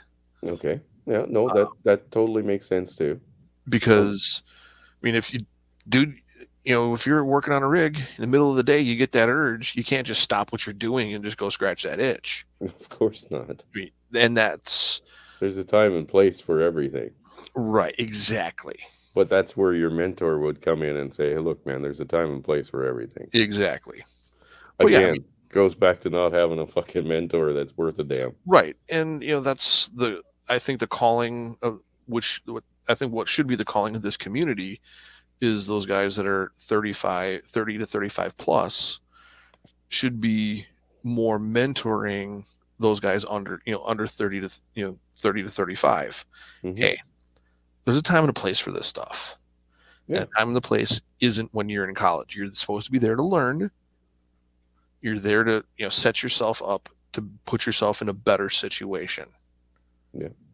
Well, again, on the whole college thing, like, do you feel that's still even worth it anymore? Um, Depending on the direction you want. I mean, for some people, yes. For some people, no. There are some people that are great with working with their hands. They're great. They're just some people that have a knack for building and for making things. Hmm. You know what? Learn if you have an interest in like diesel engines or whatever it may be. Go be a mechanic, dude. You'll make great money. Is it tough? Yeah. Is it dirty? Yeah. Is it a glorious lifestyle? No, it's not. You're always dirty. You're always greasy. I'll tell you right now, You're going to get arthritis in your hands and your shoulders and your elbows and everything else. Yeah, it's going to suck. There's a downside to it. But you're always going to have work. You're always going to be able to move up and move around and pretty much get a job wherever you want. Yeah. You can go and live where you want, do what you want. And you can also work on cars on the side and make side cash for people. Same with plumbing, same with taping, same with doing drywall. You can always take those skills and use them as a backup. You can go, let's say you're a 20-year-old kid, you don't know what, 18 to 20-year-old kid, you don't know what to do. Go be an apprentice for somebody. Go learn a trade under somebody. Do it for, 5 years, 10 years. Get it to where you can sufficiently and successfully do things on your own, just about anything. Learn it, get it to that point, move on to the next field, the next thing you want to do. But always maintain being able to do those, change oil for somebody, rotate tires, whatever it may be, go spend a weekend mudding and taping a neighbor's house, and he's going to pay you in cash for doing the job. Pay your taxes out of it, but always have something to fall back on. Oh, absolutely. I mean, having skills is key in life. And like I said before, you used to get most of the basics from your father, and he got it from his father, and so on and so on. Yeah. We've broken that chain, But if unfortunately. the father isn't there, Yeah. I mean, I've met I think he was 38 years old when I first moved to Wisconsin. He did not know how to change a flat tire. right? I was like, dude, you're 38. You don't know how to change a flat tire. Yeah. Like, are you fucking serious? Yeah. A neighbor, his kid is working on his PhD in chemical engineering, and my neighbor wanted to have his oldest son help his brother assemble a jungle gym, for his cousins, younger kids. And he was there in the backyard for 3 days straight and was confused by the directions. Are you serious? I'm dead serious. Was this like an extremely complicated fucking jungle gym or something? No. Everything was pre-cut, pre-measured, pre-drilled, pre-marked. Put bolt A in hole E on board F. It was you. I guarantee you would probably have looked at the picture, looked at the pile of parts that came with it, and you probably would have had it together in an hour or two. Oh, that poor kid, man. He sat there for 3 days, confused, puzzled, frustrated.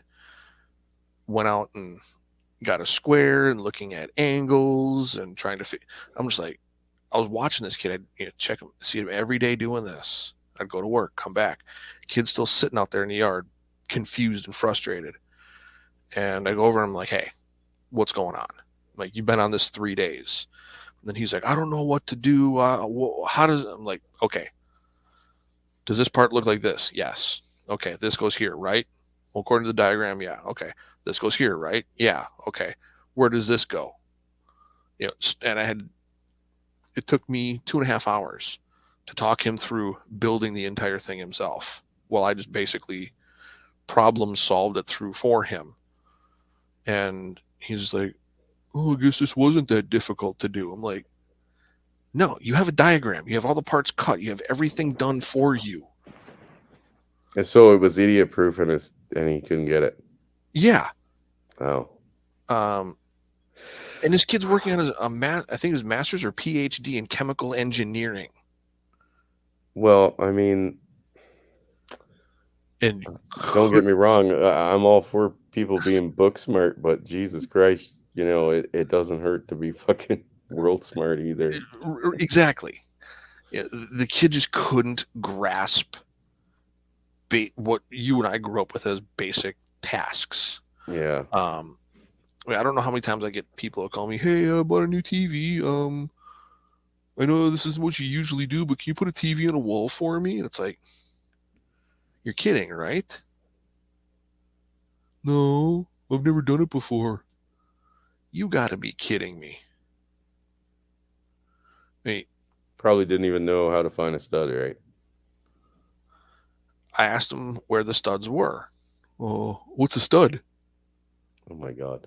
Yeah. I mean, when you're dealing with people that lack even the basic knowledge,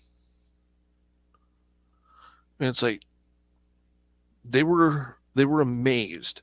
I pulled out little small neodymium magnets, put a couple in the palm of my hand, waved my hand over the wall, and he was puzzled with what I was doing. Those small magnets are going to stick to the screws. What's that going to tell you? Where the screws are, number one, and where the studs are, number two. Oh, that's if your drywaller found his studs. But if you have a line of them, yeah, it's pretty obvious. Yeah, you get a line of 3 on, you put 12 of them on a wall, you got 4 rows of 3, boom, you know where your studs are. And he's like, there's something magnetic in my wall? Like, what? Oh, oh my god. I've worked with some of the best and brightest individuals out there. I don't know why these things were never taught. Well, I guess they get hyper focused on things that they're told they're going to need for that future, especially if they have parents that are really really working their children hard when it comes to their education. Yeah. They get them hyper focused. Like, okay, let's say you these parents exist. They want their kids to be either a doctor or a scientist or an engineer of some kind or whatever the fuck. President, whatever. Right. Yeah. And they super drive them down that fucking road, whether they want to go or not. Oh yeah. Right. And that's what their life becomes. Yeah. Right. Yeah. Those people are absolutely helpless when they get older. Yeah, but I mean, those parents are absolute fucking monsters. Right. You got to set your kid up for success in the future. You have to. And you have to understand, if you're gonna bring a life into this world, you're responsible for it. Guys, be aware that you can't be held for child support if you don't father a child. That's true. I mean, it all starts with you. Mm-hmm. Have we all made mistakes? Yes. We're all human. Mm-hmm. But going back to the Joker, dude is literally, we just watched him get beat up by a bunch of kids. We can probably say all those kids probably don't have a father at home. They don't have any parents that know what they're doing. Yeah. We can put the blame everywhere. But if there's so many different things that can be done. If he would have, he got his butt kicked by a bunch of kids. He was outnumbered. Bad situation. Stupid thing.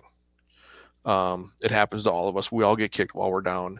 And if you don't think so, trust me, happens to all of us. But yeah. Sorry, I wanted to bring it right back to what we were talking about because there's so much information on this. I mean, we could probably go a year, the rest of this year, just going over this stuff. Well, let's try to get through this one, and I'll grab a drink of water because I don't know, but it's looking more like I have diabetes. Oh, yeah, I know. Shocker to me too, because I don't get things. Okay. Yeah. Well, you got to take care of that. Yeah. Well, apparently it explains a lot of the weight loss, the dehydration, the blurry vision, the numbness in my feet, and the lack of energy. Yeah. Well, the blood vessels in your eyes are the smallest, and those will be the first ones you'll actually have problems with. It'll affect your vision and the small muscles in your eyes. But still, I mean, I don't get things. I'm generally immune to everything. Yeah. At least that's what I thought. But apparently it's looking like that this could very likely be a cause. So soon I have to go in and book an appointment and get some blood tests done, I guess. Yeah. But I didn't think you lost weight with diabetes. That's why I never even put that on the list. You can. And then when you go on insulin, you'll actually start gaining weight. A quick and easy way you can actually test for that is go to a drugstore or grocery store, and you'll see where or even you can go online. You can find those glucose meters, a glucometer. Yeah. And what you want to do is you want to just prick your finger, test your glucose, and if you're between 80 and 120, that's normal. Your body's producing adequate amounts of operational insulin for you to function. But if you're above that or below that, like if you notice you're starting to shake and stuff like that, and you test it and you're below 80, that's hypoglycemia. Or if you start noticing you're like 2, 3, 4, 500 for your glucose levels, that's a problem. I was told to piss on a ketone strip as well. Yeah, that'll tell me something. It'll tell you how much sugar you're actually processing in or out. The other thing you may notice is if you have family or friends and you'll notice like they're around you and they say they smell citrus like oranges, because your body will actually expel sugars through your breath to try and lower your blood sugar. You'll notice, either you will notice it or somebody around you will notice the smell of like an orange rind or citrus fruit. I've heard there's also like a sickly sweet smell. Mm-hmm. Yeah, it's an orange citrus, orange or a citrus scent because of the sugar. Well, to me, I smell amazing, so I don't know. Yeah, you won't pick it up, but other people around you will. Okay. Well, either way, yeah, that could be my birthday gift this year. I got diabetes. Like Scott Malkathan, I got diabetes. Right. Right. You want to? Yeah, we'll play this on, and then you can grab some water and. You betcha. Hopefully, we don't get a commercial. How a person's perception of themselves come from how they think other people view them. This develops in a 3-step process that begins incredibly early in life. As children, we slowly tap into and notice how other people react to our behavior. Those reactions are then attributed to judgments about how we act. And lastly, an individual then forms a self-image in line with how they think others are judging them. Charles Cooley, the sociologist who first coined the term, thought that this process of socialization was what made people human. But in Joker, the whole idea of the looking glass self has been thrown on its head.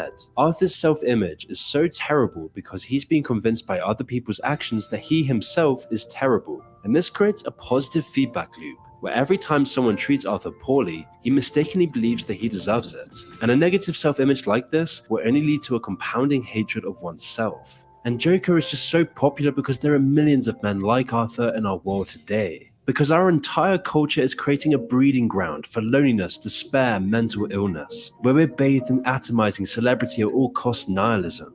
A society that's rebuked lonely, despairing young men into thinking they're worthless, angry freaks who deserve nothing but contempt. The hordes of castigated men is symptomatic of a very deep problem in our society. This is shown in the next scene, where Arthur talks to his therapist and asks, "Is it just me? Or is it getting crazier out there?"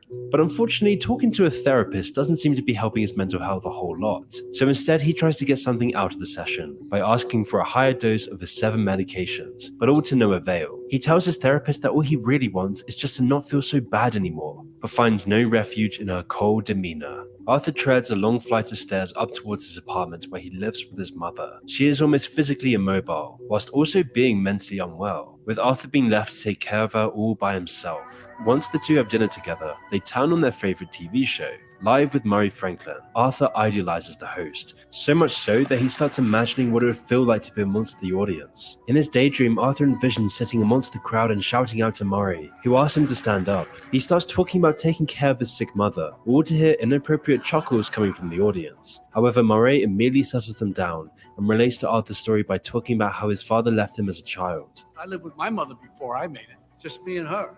I'm that kid whose father went out for a pack of cigarettes. Nope, got an ad coming and up. He never came back. Oh no, I bet tonight is coming soon. Right as my song is getting really good. Ludwig, with YouTube Music Premium, there are no ads.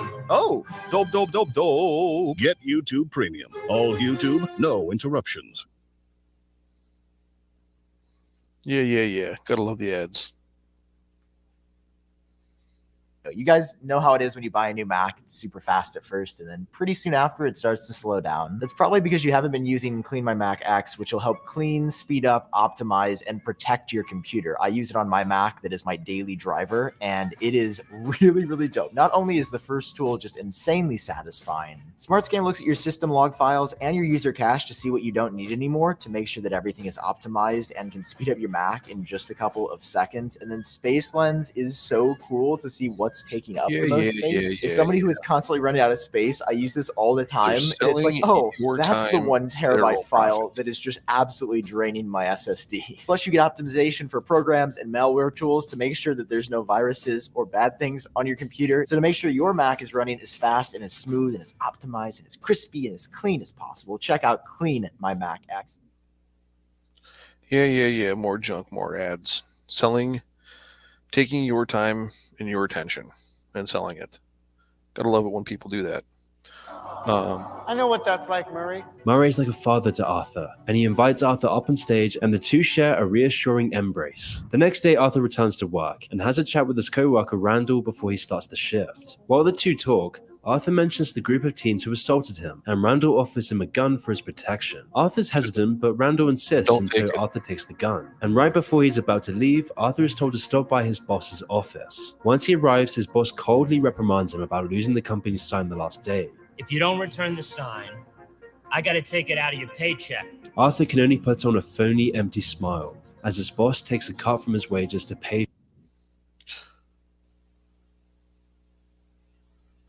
Your mic's muted. Sorry. Yeah. Sorry. I noticed before I got out of here that they were mentioning what you were talking about the imaging, for perception. Yep. Also, while I was gone, I did the ketone fucking sample thing. Yeah. And apparently I am in ketosis without even trying. Yeah. So I think I have diabetes, guys. Oh. That sucks. Yeah. Is there a cure? Cure for diabetes? No. You can manage it. Diet, exercise, monitoring glucose levels in your blood. Get a glucometer, which will actually prick your finger. You can even get the ones that will stick on for a couple of days or a week. Then there's smartphone apps that work off of Bluetooth that'll actually monitor your blood sugar. And you're just going to you can actually manage it. I do know people that manage it just with diet and exercise. Okay. Well, I mean, I've lost fucking like 46 pounds now in fucking less than 2 months. I'm not overweight here. Well, and no, I'm not eating badly. No, when I say manage it with like diet and exercise, like you'll notice being able to scan or check your blood sugar. If you notice you have, let's say you check your blood sugar and it comes out, say you eat dinner at 5 o'clock at night or 6 o'clock at night, and you're going to go to bed at, let's say, 10 o'clock. You would want to eat something 3-4 hours prior to going to bed and give your body a chance to digest it, and then monitor your blood sugar in the morning. And then you'll notice, okay, well, my blood sugar was at 120 in the morning, and it was at 75 last night. Okay, then the next morning, less sugars, less grains, more vegetables, and more sources of protein, dairy, meat, things like that. I already do that though. And you're just gonna have to manage it with diet, your physical activity levels, and what you eat. You just monitor, make sure you're getting enough grain, and balance how much sugars and grains you're putting in your body, and what you're putting in and what you're taking out of your body. And that's the only way you can manage it that way. That's the only way you can really do it. It seems like what you're saying is what I've been doing for months and months. How the fuck did I go into a bad state of diabetes, I guess, without even noticing? Should I eat more chocolate? I wouldn't say chocolate, but you want to focus on longer chain carbohydrates. You want to focus more like wild rice, starches, some starches, and timing and balancing what you eat and when. It's the best way you can do it. Fuck. Yeah. Is this gonna kill me? Well, something's going to eventually kill you. No, but is this gonna kill me? It might. Okay. But nobody lives forever. No, that's true. Something gets all of us. Something gets all of us all the time. Yeah, well, I said to Dak tonight, I was like, hey, according to all the signs, it's looking like I got diabetes, and if I do, that means I beat you to it. So I win, Dak. Fuck you, I win. Yeah. But anyway, carry it on with this video. Yeah, I mean, was there case in anything? point, we just went through that moment where he talks about where the coworker gives him the pistol. Never should have taken it. No. Situational and environmental awareness. If he were looking around and monitoring what was going on around him, he would have been able to prevent those kids from taking his sign. So. Well, they did kind of sneak up on him. I mean, you can't suspect everyone in a crowded street of being, willing to take your fucking sign and beat you with it. Right. But also they've already talked about how he's already known people in society ignore him, don't pay any attention to him. Okay, so you can't rely on other people around you to tip you off on if something's going to happen. You're a stranger in a strange land. You're out in the middle of nowhere. You have to be aware of your surroundings. That is true.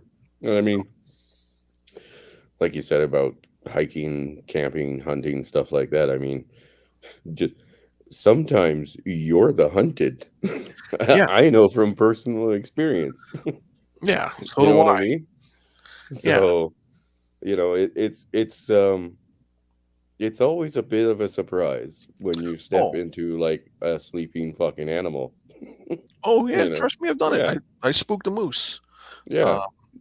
I remember I was pulling a drag line behind me when I was bow hunting one year, and I tied it up with some doe estrus, and I hung it like 25 yards away from me, and I saw a bobcat walking, following the scent.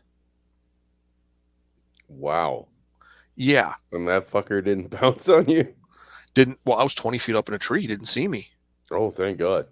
Yeah. Wow. Yeah. Those motherfuckers are mean. A lot of people underestimate them because they think they're cute. Well, they are kind of adorable, but yeah.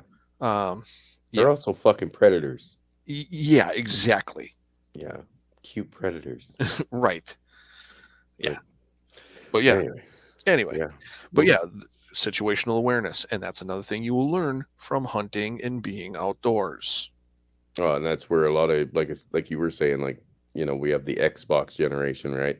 Right. These people aren't used to being around other people.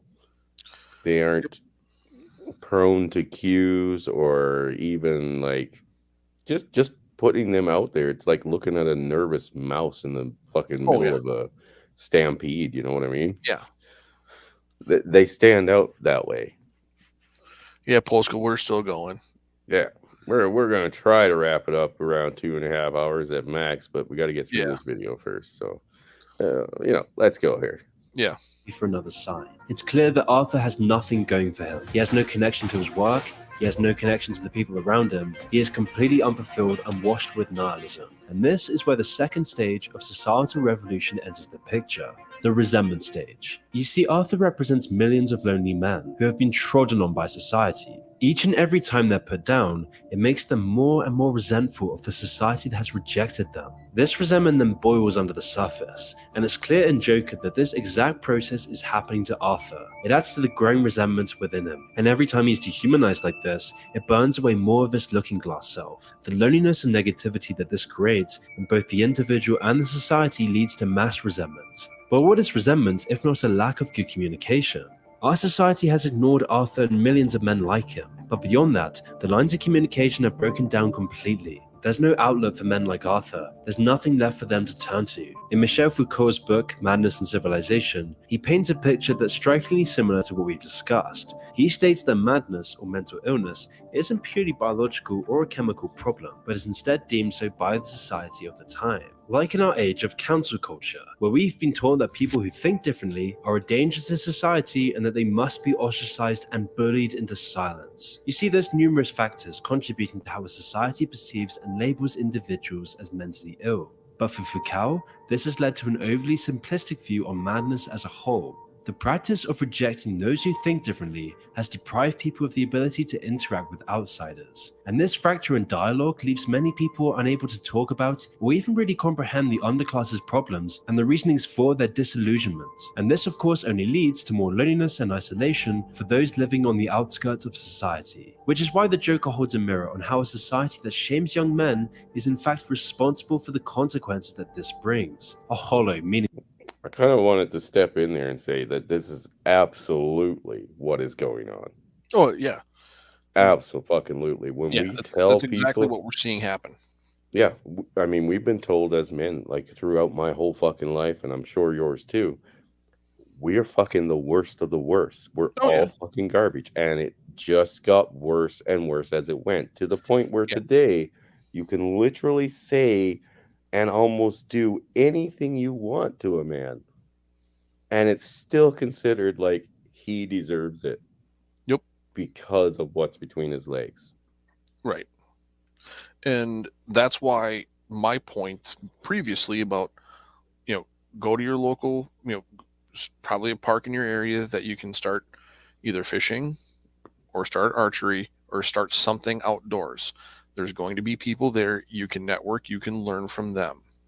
You're going to build a network, and then you don't have to be reliant on random strangers in society. You're going to build your own group, your own tribe of people that have a similar interest of you. And you're going to have an outlet where you can say, hey, you know what, I had a horrible day, had to deal with, XYZ, whatever it may be. And they're like, hey man, you know what, we all have great days, we all have bad days. Right. And that's where, Chris, you and I have talked about building a network within, the network of men, saying, hey, you know what, I'm having a bad day, dude. Shoot me an email. Hey, things aren't going great. Murphy's showed up. And you have an outlet for it. Yeah. And that Well, and prevents nihilism from showing up in your life. like I was saying, the MGTOW community, Yeah. right? Especially when it comes to open panels, open discussions, or even ones that go to other fucking platforms such as the Discord and stuff like that. Yeah. There's such a tempting candle for fucking men because it does almost fulfill that tribe mentality or the community that we used to have, right? Yeah. I mean, I know I've talked about my community here a lot. Yeah. And it's like wherever women get involved, right? The community fucking network breaks down. Yeah. And it's bad. I mean, I've been in some communities and I've seen some things where there are some women that come in and they actually offer a different perspective and help the community grow. But those are rare. Very rare. Exceedingly rare. Like I said, the girls that have taken over here now, they're basically in a clique. Yes. Right? So nothing happens if they don't want it to happen. So Right. they use like the Triple H fucking or AAA riding arenas and stuff like that because they are horse girls, right? Oh yeah. Or some of them are. And they use the community kitchen type of thing when they want to. Right. They don't do anything now for the holidays. Nope. Right? I'm literally fucking taking over for the Halloween one. And if push comes to shove, I'll fucking borrow somebody's fucking barn and hold a Christmas one too if I have to. Yeah. Right? Well, yeah, and that's where the importance of building a network and a community. And that's why I said get a hobby, get an activity, get something outdoors where you can actually network with other people. Absolutely. And that will serve you far greater than anything else you can do. What would you suggest for a rural community like mine? Rural community like yours, I mean, if you have, I don't know what the options are for, I mean, you can do seasonal events, you can do, everybody do, like I know in my area, all my neighbors, we all know each other, we all grow different vegetables, and weekly we trade vegetables when our gardens are growing in. Oh. Okay. As simple as that is, I mean, just about everybody I know has a garden. Most people I know just picked up gardening after the thing that shall not be named occurred. But everybody start a small garden, share vegetables. I mean, seed swap. Right, exactly. And not the liquid kind. Exactly. Grow your own. And what does that teach? It teaches you how to garden, teaches you how to grow your own food, and it helps you network with people around you. That's a good idea. Billy and I talked about this many times because he didn't start growing anything until like 2020, and now he loves it. He said he really enjoys doing it. And then you can pick up things like canning and pickling, and then you can build a group of neighbors out of that where everybody gets together in fall and preserves food for the winter. You know what? Actually, I could utilize one of the people that's on the board because she's big into that. Yeah. Now that could be my in to one of them. You know what I mean?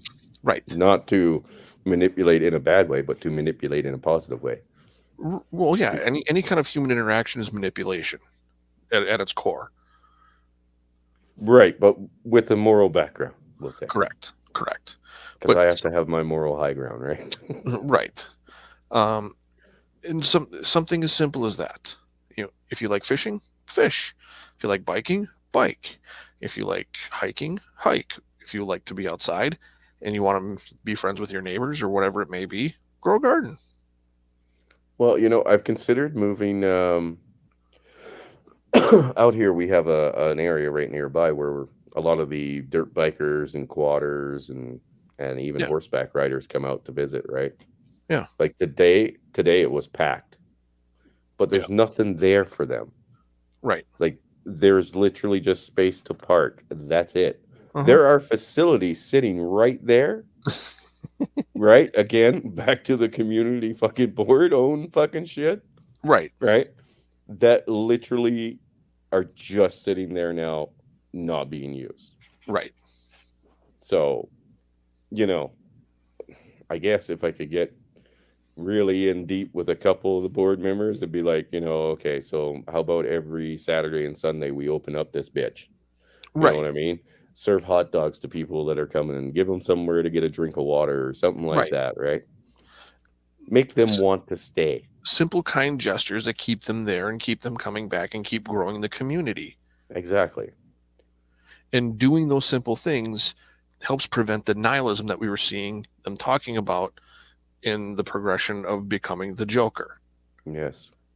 I see all this stuff happening. I'm watching the stuff happening in our times now.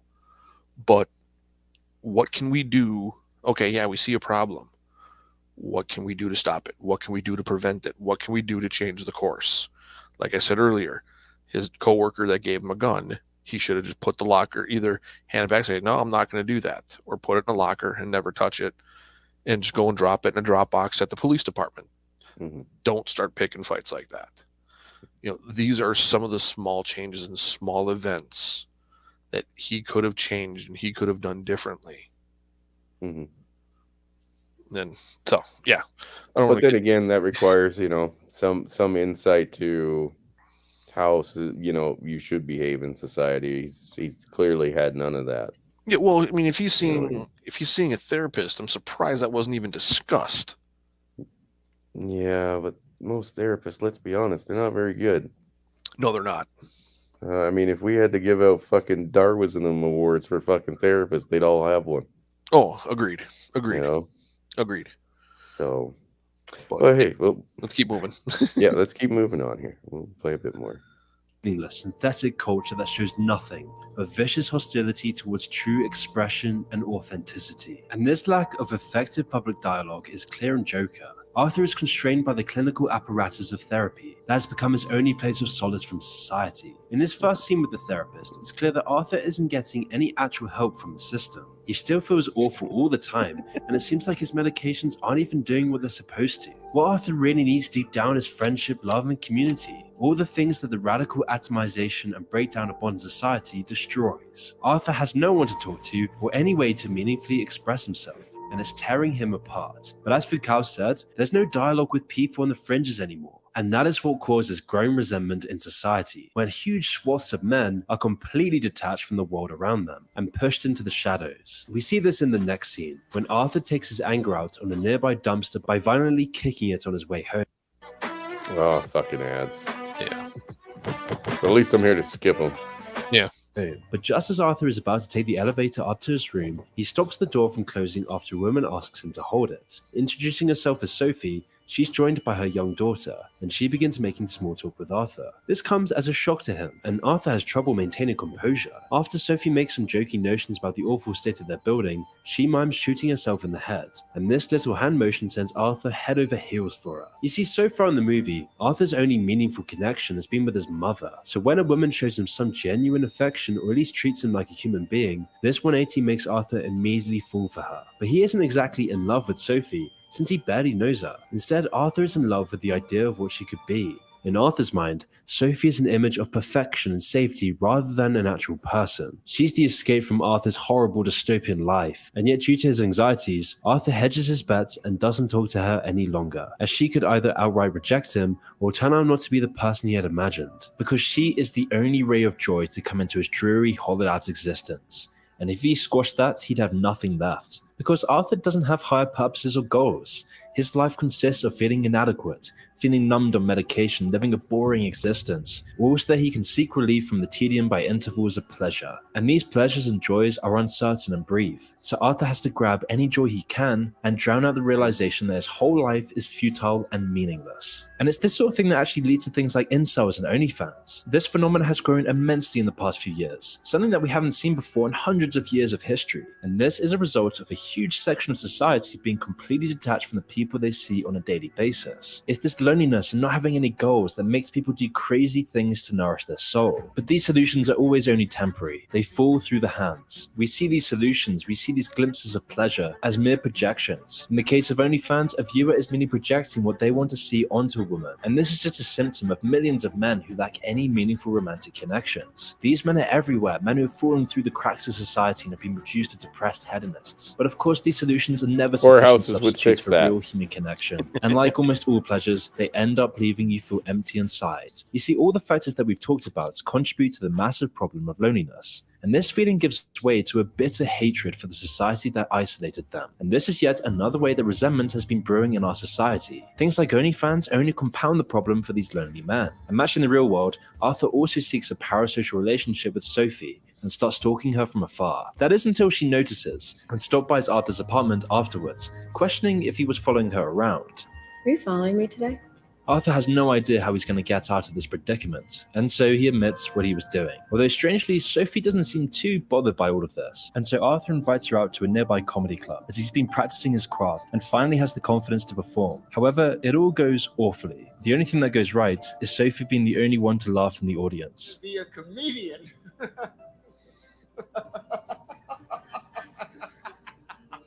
Following this, Arthur's life only gets worse and worse. He's back to work doing a gig at a children's hospital. Everything seems to be going well until the gun that he bought falls out of his pocket while doing a dance. Now, a children's hospital really isn't the best place to flex your gun, and so of course this incident ends up getting reported to his boss, and once he hears about it, Arthur is fired on the spot. Even worse, Arthur's friend, the man who actually gave him the gun in the first place, throws him under the bus by claiming the firearm always belonged to Arthur. Distraught and with very little to lose, Arthur takes another lonely ride back home on the subway, wearing his full clown makeup. This is rock bottom. Arthur has nearly lost everything, and each day he's been treated more and more like garbage. His self-image is in tatters. His looking-glass self is broken. There is nothing left to lose. Arthur is faced with a horrific realization. that the routine and drudgery of his life, all the pain and fear, is leading to nowhere. His constant struggle for a better life was all for nothing. The belief in a future, better, happier life is now completely dead. So what else is there for Arthur if all his beliefs are officially dead? Well, that's when you develop a new identity, a new purpose. And in our real world, this is how more twisted beliefs begin to metastasize. And it's within these new beliefs that Arthur loses his own emptiness and loneliness. In fact, new political beliefs are the only thing that will give Arthur courage in the dark. And just like that... Hey, Nate, not because I wanted to interject, but when it comes to this whole new persona they take on when they snap. Psychological coping mechanism. Yeah. Do you remember that young gentleman that ran over all those people and they were like listing him as like the original incel fucking terrorist kind of guy? Way back in the day, yeah. Yeah, he was filmed this video from his car. Mm-hmm. And he put it up on YouTube. Did you see like the difference in him that day when he had finally snapped compared to what he had uploaded previously? Yep. Like sorry, go ahead. I remember watching some of that stuff and then they scrubbed everything he put up. Really? Yeah. Oh, I didn't realize they scrubbed it. Yeah, look, you could watch the progression of it. I mean, it's like watching the Joker in real life. That's exactly what happened to this kid. And I mean, he had a lot of the cues when it came to like the socially awkwardness, the abuse at home, right, or neglect in some cases. Yeah, straight up neglect. But yeah, like I remember that video he uploaded before he went on that rampage there. It was like talking or listening to a different person. Yeah, like completely different person. Oh yeah, and you'll see that in abuse cases. You'll actually notice like personality fracturing and multiple personality disorders, and you'll actually see different personalities develop. It's crazy to actually watch that, and that's how people cope with stressful situations like that. It's amazing how people can do that within their own brain to cope with things. It's happening to somebody else. It's complete disassociation within their own brain. It's amazing to study. Well, I mean, the young gentleman that we're keeping an eye on and having talks with, we're trying. I got to try to get together and set up another meeting of the minds here with him, but he sort of drifts in and out too. You know what I mean? Like, he starts off completely coherent and normal, and then all of a sudden something will kind of like switch, and then it's like you don't even know who this person is anymore. Nothing's coherent. Right. Nothing's on point. Interjections just randomly. You know what I mean? With nothing, close to the topic at hand. Yeah. Kind of wondering if maybe that's his trigger and his coping mechanism. It's a start of one.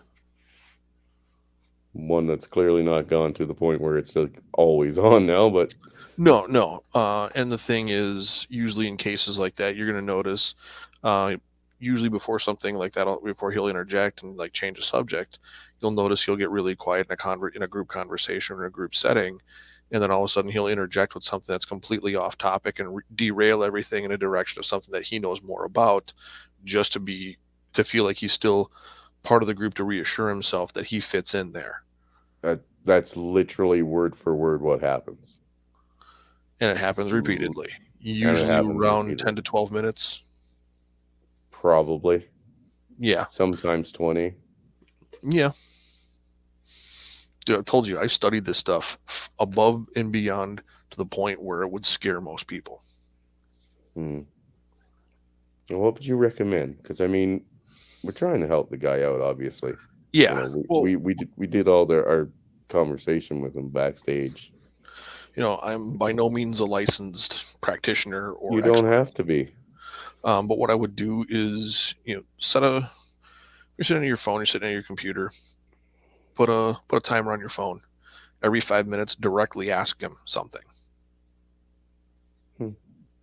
like you and I were talking here, like, call him and hey, I've seen this happen with other people. Have you ever seen this happen? Just ask him for his perspective on things. Make him feel part of the group. Do it every 2 minutes. Do it every 5 minutes, and just let him speak. Yeah, that sounds like something I could definitely try.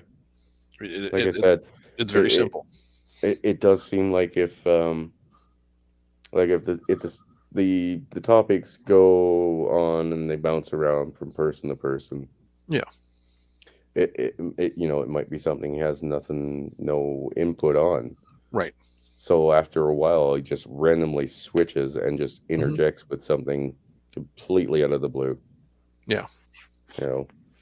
And I know he's trying really hard. And like I said, the background is not good. It's this massive pile of red fucking flags, homie. Oh yeah, more red flags than a Chinese Communist Party. Exactly. So not good. Yeah. I think though that this community absolutely can help him. Oh yeah, it can. Right. And he isn't going to get what he needs where he's at right now. No, it doesn't sound like it. No, because I mean these people haven't given two fucks about him in his life so far to even ask if he's okay. They're not going to start today just because. Right. You know what I mean?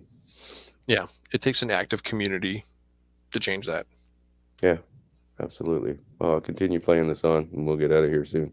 The Joker is born. After years of resentment, Arthur is ready to explode, and something is about to push him off the precipice. It all begins while Arthur is minding his own business, and suddenly notices a group of 3 well-dressed men harassing a lone woman. These men are rich yuppies, and they're using their power to exploit this vulnerable woman. It's a microcosm of Arthur's wider political views, and with the stress of the day finally reaching Arthur's head, he unintentionally starts laughing, to which the group of men take notice. Shifting their attention, they now start toying with Arthur, eventually transitioning to a full-on beatdown. But little do they know the clown has finally reached a breaking point, and Arthur pulls out a weapon and immediately shoots 2 of them, and injuring the last one. High off the adrenaline, Arthur then makes his way to the stairs where the last man fled and proceeds to finish him. But contrary to what most might feel after taking the lives of multiple people, Arthur now finds a strange sense of peace, and he begins dancing alone in front of a bathroom mirror. Due to the victims being high-profile Wall Street yuppies, news of this quickly spreads to the top of Gotham's political ladder. One of the leaders, Thomas Wayne, aligns himself fully against this and labels those who oppose him clowns. But little does Gotham realize that this incident has lit a fire under the city. Public unrest is bubbling up to the surface, and it's becoming harder and harder to prevent. It seems like just like that,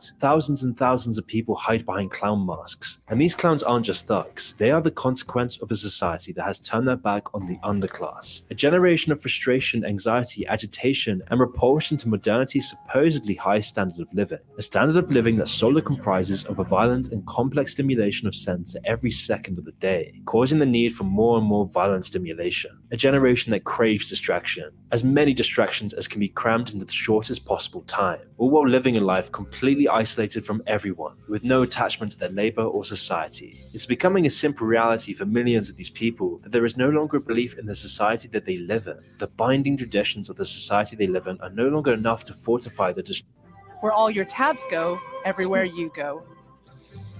There's no place like Chrome. You started with yoga for beginners, but now you've moved into advanced inversions. destruction of their community and happiness, and so the only way out of their despair requires a complete revolution. Which leads us on to the third step of Western revolution, social unrest. You see, when a society and its habitants become too harsh, it pushes more and more people out of it, and when the loneliness and resentment get to be too much for people to handle, cracks in the society start to show, and the next scene of Joker gives us an insight into what causes this. It's shortly after this point that Arthur goes to see his therapist once more, and lots of what he says points us to another influential thinker on madness. R.D. Laing is a controversial figure in psychiatry, but one of his core theories matches what Arthur says in this scene exactly. Arthur mentions that he, quote, didn't know if he really existed. And you see, R.D. Laing theorized that one of schizophrenia's underlying causes is ontological insecurity, which means not being sure whether you actually exist. And as a defense mechanism to this existential problem, the self fractures into multiple pieces. In Joker, we see this happen literally, as Arthur's life devolves into chaos and he becomes increasingly unsure of what's really happening. With his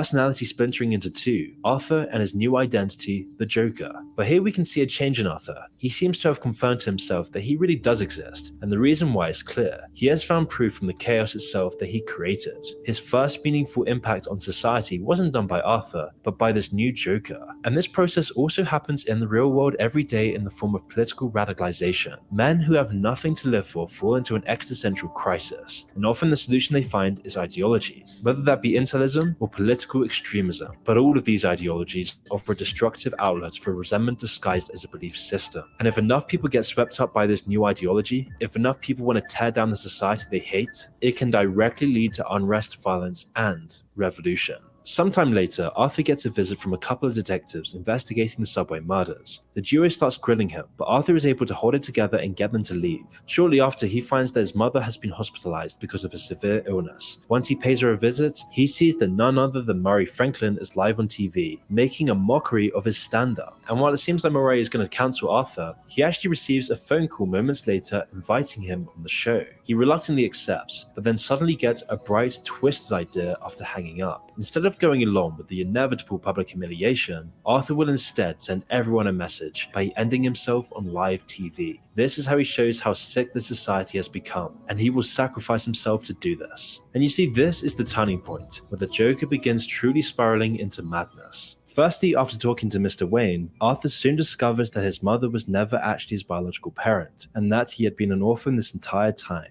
And he later learns through confidential documents that his mom regularly abused him as a baby and had cooperated with her boyfriend while doing so. The straw that broke the camel's back was the mention of a head injury that was the probable cause of Arthur's laughing condition. After this is revealed, Arthur makes his way up to the hospital and takes away his mother's life. Things take an even worse turn once Arthur visits Sophie in her apartment, who appears terrified at just the mere sight of him. Arthur attempts to make some conversation, but she responds by saying she doesn't even know who he is, because their whole relationship was just a delusion. Although fortunately for Sophie, Arthur is able to somewhat gather himself and leave without hurting her. By this point in the story, Arthur's self is truly degrading. Possibly the last good things in his life have dissolved in a matter of moments. The bitter truth of his real reality has destroyed his last self. All the delusions of his relationship with Sophie have crumbled into the ground. These constant blows grow Joker's identity, and it's this exact road that many incels go down as well. The process of radicalization is extremely toxic, with violence occasionally following in its wake. Societal problems like this lead to the horrific disasters that we see in the US. A generation of alienated, lonely men is one of the most dangerous things to society, and the Joker shows this, as Arthur gets ready for a spot on the Murray Franklin show. While making his way to the studio, Arthur begins dancing down the stairs, fully embracing the chaos that he finds himself in. However, he gets interrupted when the same detectives who questioned him earlier see Arthur and the scene he is currently making. The two move to arrest him, but he bolts to the subway station, even getting hit by a car on the way there. Once they will reach the metro, nearly everyone inside is wearing clown masks to blend in with the ongoing protests. Fortunately, this allows Arthur to slip away from the law, and in the process, the detectives start getting beaten up by an irate group of passengers. The rebellion is growing. All the branches of the government and society around them are slowly being destroyed. And after everything he's been through, Arthur finally makes it to the TV studio. He hides his true intentions by donning his public mask and begins dancing whimsically over to his guest chair. He's playing his role as the stupid, idiot, loser man. And after he takes a seat next to an elderly couple, Arthur plainly admits live on TV that he was the one behind the subway attack. He defends himself by saying that If it was me dying on the sidewalk, you'd walk right over me. obviously a well-connected and influential man like Murray Franklin isn't very convinced by these justifications, because he is the top of society, he is the elite, the status quo. He's the one reaping the rewards of this sick society. And Arthur has already made up his mind about what he's going to do next. So he asks Murray if he wants to hear another joke. What do you get when you cross a mentally ill loner with a society that abandons him and treats him like trash? You get what you deserve, as he proceeds to air Murray in the face live on air. This is the final stage of revolution. The trigger. It's that one action that brings down the house of cards. For Arthur, this is the final release of all the pent-up anger and resentment that's been boiling up inside of him. A twisted catharsis to get back at the society that treated him like dirt. And this action is the final stage of revolution, where the growing loneliness and resentment of society hits a breaking point. When new political beliefs start, This makes Gotham a ticking time bomb, and the ending of this key establishment figurehead on live TV is more than enough to set it off. To all the millions of clowns, Murray is a personification of the society that has kept them down, and it seems to be that the trigger like this is seemingly the only step we've avoided so far in today's world. But we can only hope that these changes to our society are reversed before it's too late, as over the last section of the movie, we see the consequences of this revolution play out. Chaos ensues,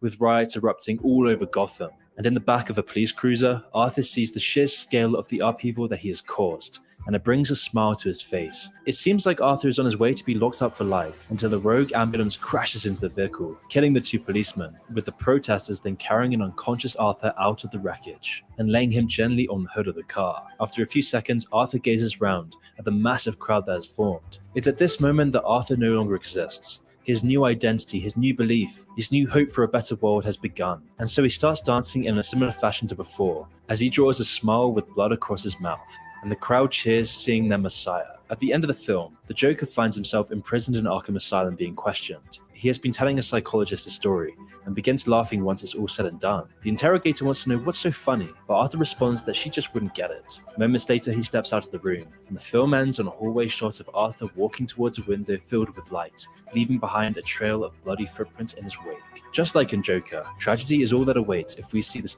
twisted course of events in our own world. Something must be done to stop these similar processes in their tracks, otherwise Joker could turn from a mere warning to a prophetic image of the future.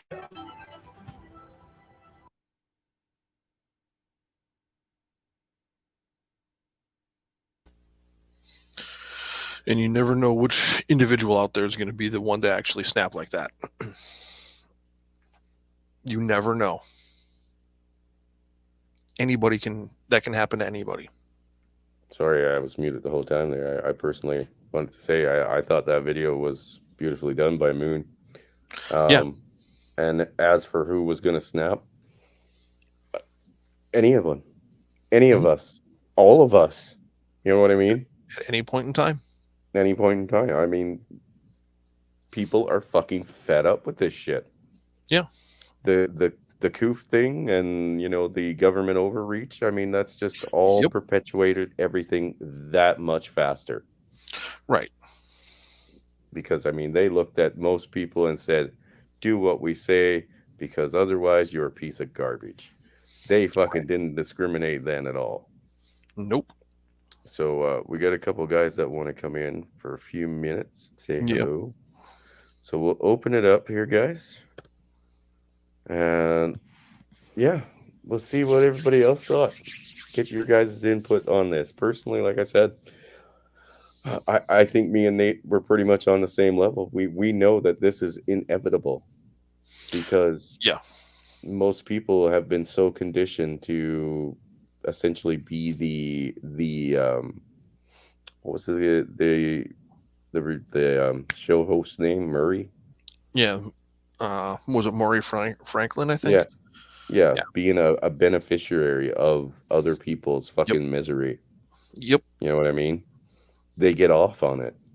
Even if there's no financial gain or a social gain, they just get off on it. And they like to provoke it.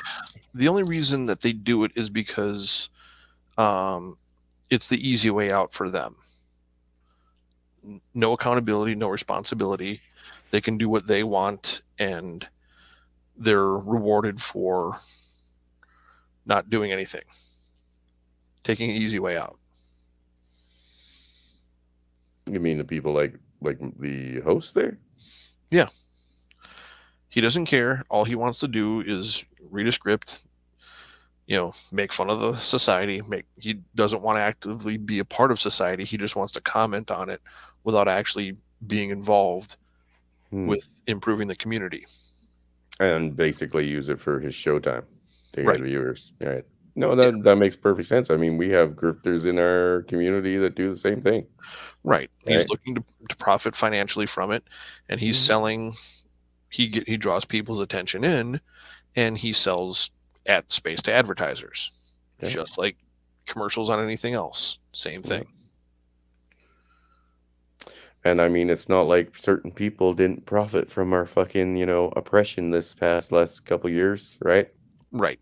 Or poisoning. whatever you want to call it. I Right. mean, personally, there's a long list of people that need to go on a fucking like um to go into the courts for like genocide Mm-hmm. or Well, participating in genocide. give it That enough list is time and huge. it'll happen. Give it Yeah. enough time and it will happen. Yeah. I mean, you hear tensions run pretty high. Yeah. We're seeing division on a level that's almost like how you would see things normally in Texas or something. You know, I know you guys have been looking to, or those guys have been looking to like separate from the union. Yeah. We got countries or provinces that want to do the same thing. Yeah. You Well, know what what do I they? mean? There's a study about a year and a half ago, before even any of this happened, to like 32 to 33% of the population of North America would want to change governmental and societal rules and secede from the current system they live in. Absolutely. I mean, people are tired of being oppressed. They're tired of being told what to do. And it's not all of us, because there are huge fucking swaths of people that have been poisoned mentally, Mm-hmm. brainwashed, and fucking convinced wholeheartedly that having Hitler's boot on their neck is a good thing. They've just changed the name from Hitler to government. Right. When governments behave like fucking Nazi regimes, they're still Nazi regimes, right? Right. And that's what we live in. Yeah. Authoritarian manipulation is authoritarian manipulation, no matter who's doing it. Exactly. Doesn't matter how many words they use or what pretty ones they say or what office they go in or who's in there with them. It's all the same fucking shit. Greed, power, and control. Mm-hmm. And very quick. Well, I mean, Trudeau released the whole fucking like the handgun ban, right? Yeah. And what happened? I don't know. Over 1.8 million fucking handguns were bought. Oh. That's not by accident. People went out and bought them. That the official effect date was yesterday or Friday. Oh, really? Sorry, Friday. It was Friday. Yeah, that was the official day where it was now in place that there will be no more handguns sold here in this country. But 1.8 million fucking people went and bought handguns, knowing that the government was going to come and confiscate them. Yeah, there's that only ends badly. What's up, Paul? What's up, brother Bob? Chris, you didn't ask for the password. Oh, fuck. Well, I saw the fucking Ministry of Beer. Is this stalker fucking hanging out in your places? No. You definitely made the right decision. But next time, just we'll keep the password verification in place until it stops. So, all right. All right. Sounds good, buddy. So what's your input on this?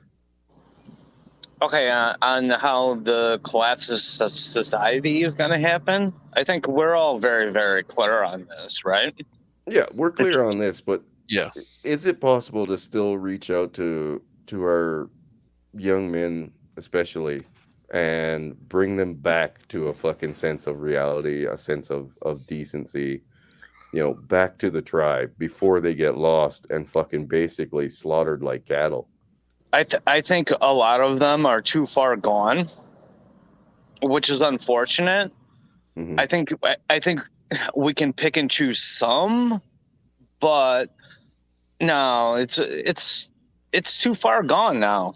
I mean, society is alienated so much of our men. All right, so much of the young men out there now that they're all black pillars now, and they're thinking about geomaxing and whatever, all the other crazy stuff that's going out there. Let's talk about what's his face, Stardust, right? And his channel, Thinking Ape.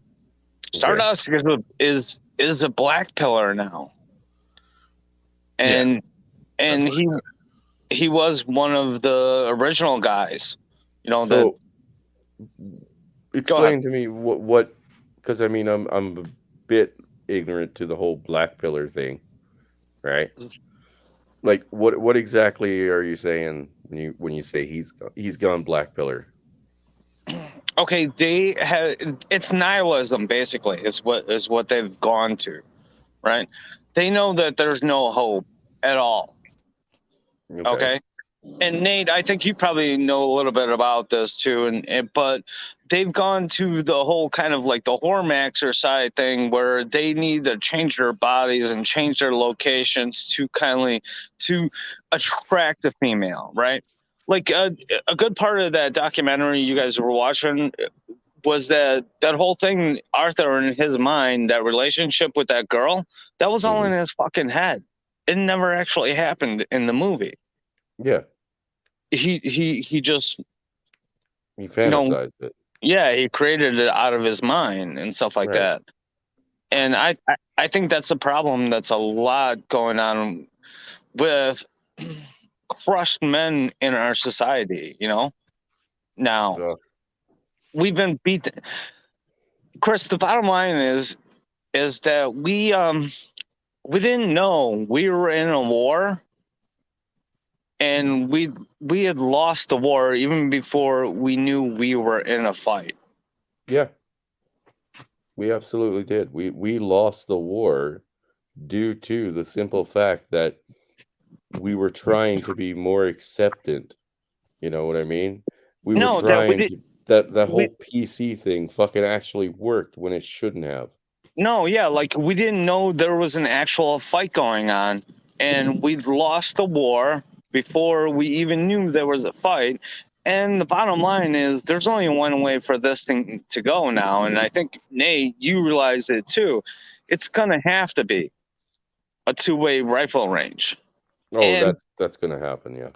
And what the puppet masters, the people who don't realize is that once we go full on and unleash the violence of men, they're going to find out real quick how brutal and quickly we can end it.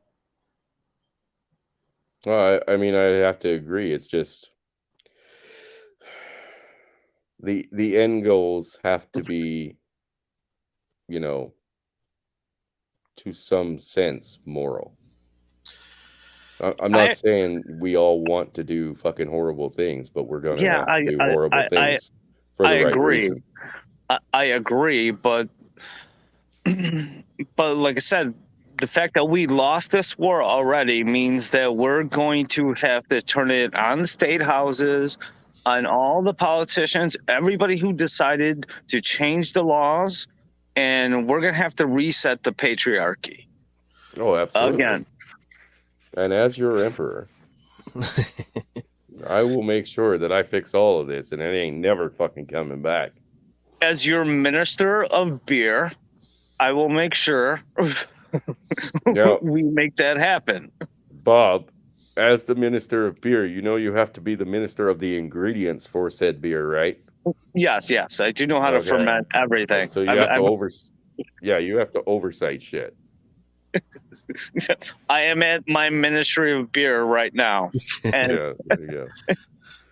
What's up, brother cowboy? Hey, what's up, Emperor? How are you? Oh, living the dream, buddy. I got diabetes. Did you hear? Oh, is it type 1 or type 2? I have no idea. Apparently, that's adult onset. That's what's wrong with me. Well, are you injecting yourself? No, I literally just looked it up today to see where all my fucking symptoms were falling in line, and it told me fucking type 2 diabetes. Well, if you're not injecting yourself, that's a good thing. But once you do have to inject yourself with insulin, then you're going to have to be subject to the ministry of fucking big pharma. Fuck that. Anyway, yeah, I went and also, while I was on commercial break here, I went to pee on a ketone strip. Yeah. If you can talk about that for a second. Have you seen a doctor? Have you been? No. Do you have an official diagnosis? No. It's just all the signs point to fucking diabetes. And when the ketone strip came out and said that I was in heavy ketosis, I was like, you have to go on a diet to get into ketosis, or you have to have something wrong with you. That points to like something wrong with you. Yeah. My dad has diabetes. I was just talking with Bob about this. Post with Bob about this yesterday to go see him at the bar. Yeah, we were at the Ministry of Beer last night. So because you talked about it, that brought it to reality. Yes. Well, I just claim to have read up on it before. Like, do you mind me asking, what are some of your symptoms? I lost 48 pounds in under 2 months. I have extreme dehydration and thirst. Yes. Blurry Yes. vision sometimes, numbness Yes. in my feet, and Oh I'm no. exhausted. Oh no. Oh yeah. No, that all sounds. That is telltale signs. Yeah, and like I Yeah. said, the ketosis strip. I mean, I used them because I tried to do the keto diet thing before. Right. I was just about to say that. And Are I you tried for currently on the Atkins diet? no, I'm not on any diet. Okay. That's just it. I'm not on any diet. Because when you're on the Atkins diet or the whatever you want to call it, Atkins, South Beach, paleo, keto, low carb, whatever you want to call it, when you're on the diet and you pee, you're going to have abnormally high ketones in your urine. Yeah, and that's why we had the strips, because me and Lisa were both trying the keto diet last year, right? Yeah, cool. And I was like, dude, I went 4 days before I nearly had like a fucking mental breakdown, right? Guys, the music's loud here, so I'm going to jump out and jump back in the chat. I'll pop back in on the next smoke break, all right? All right, warm that seat. How old are you, Chris? I will be 40 next month. Right. Yeah, I just turned 39 a couple days ago. Congratulations, buddy. Oh yeah, yeah, right. Better than the alternative. Goes downhill from there. Oh man. Yeah. Yeah. Yeah. I don't know. I'd go see a doctor. Yeah, I would definitely, start. I would definitely go see a doctor. Well, like I said, I tried the diet, right? The keto diet. Yeah. And it takes about, I think it was like a week or something, they said, before you would go into what they consider the keto flu, where you felt like shit. Yep. Right? Yeah, right. I could tell you all about that. I've read his entire. You can call it whatever you want, whatever. But that diet that you speak of was created by Dr. Atkins. He wrote multiple books. His second book is considered his magnum opus. And by day 4, day 5, you start feeling very lethargic. You start running low on carbs. Yeah, and that's how I was getting. Like, dude, I would sit there and have moments where I would swear to God, I just smoked a big fucking reefer, and I was just like giggling my fucking ass off. I was like losing it, right?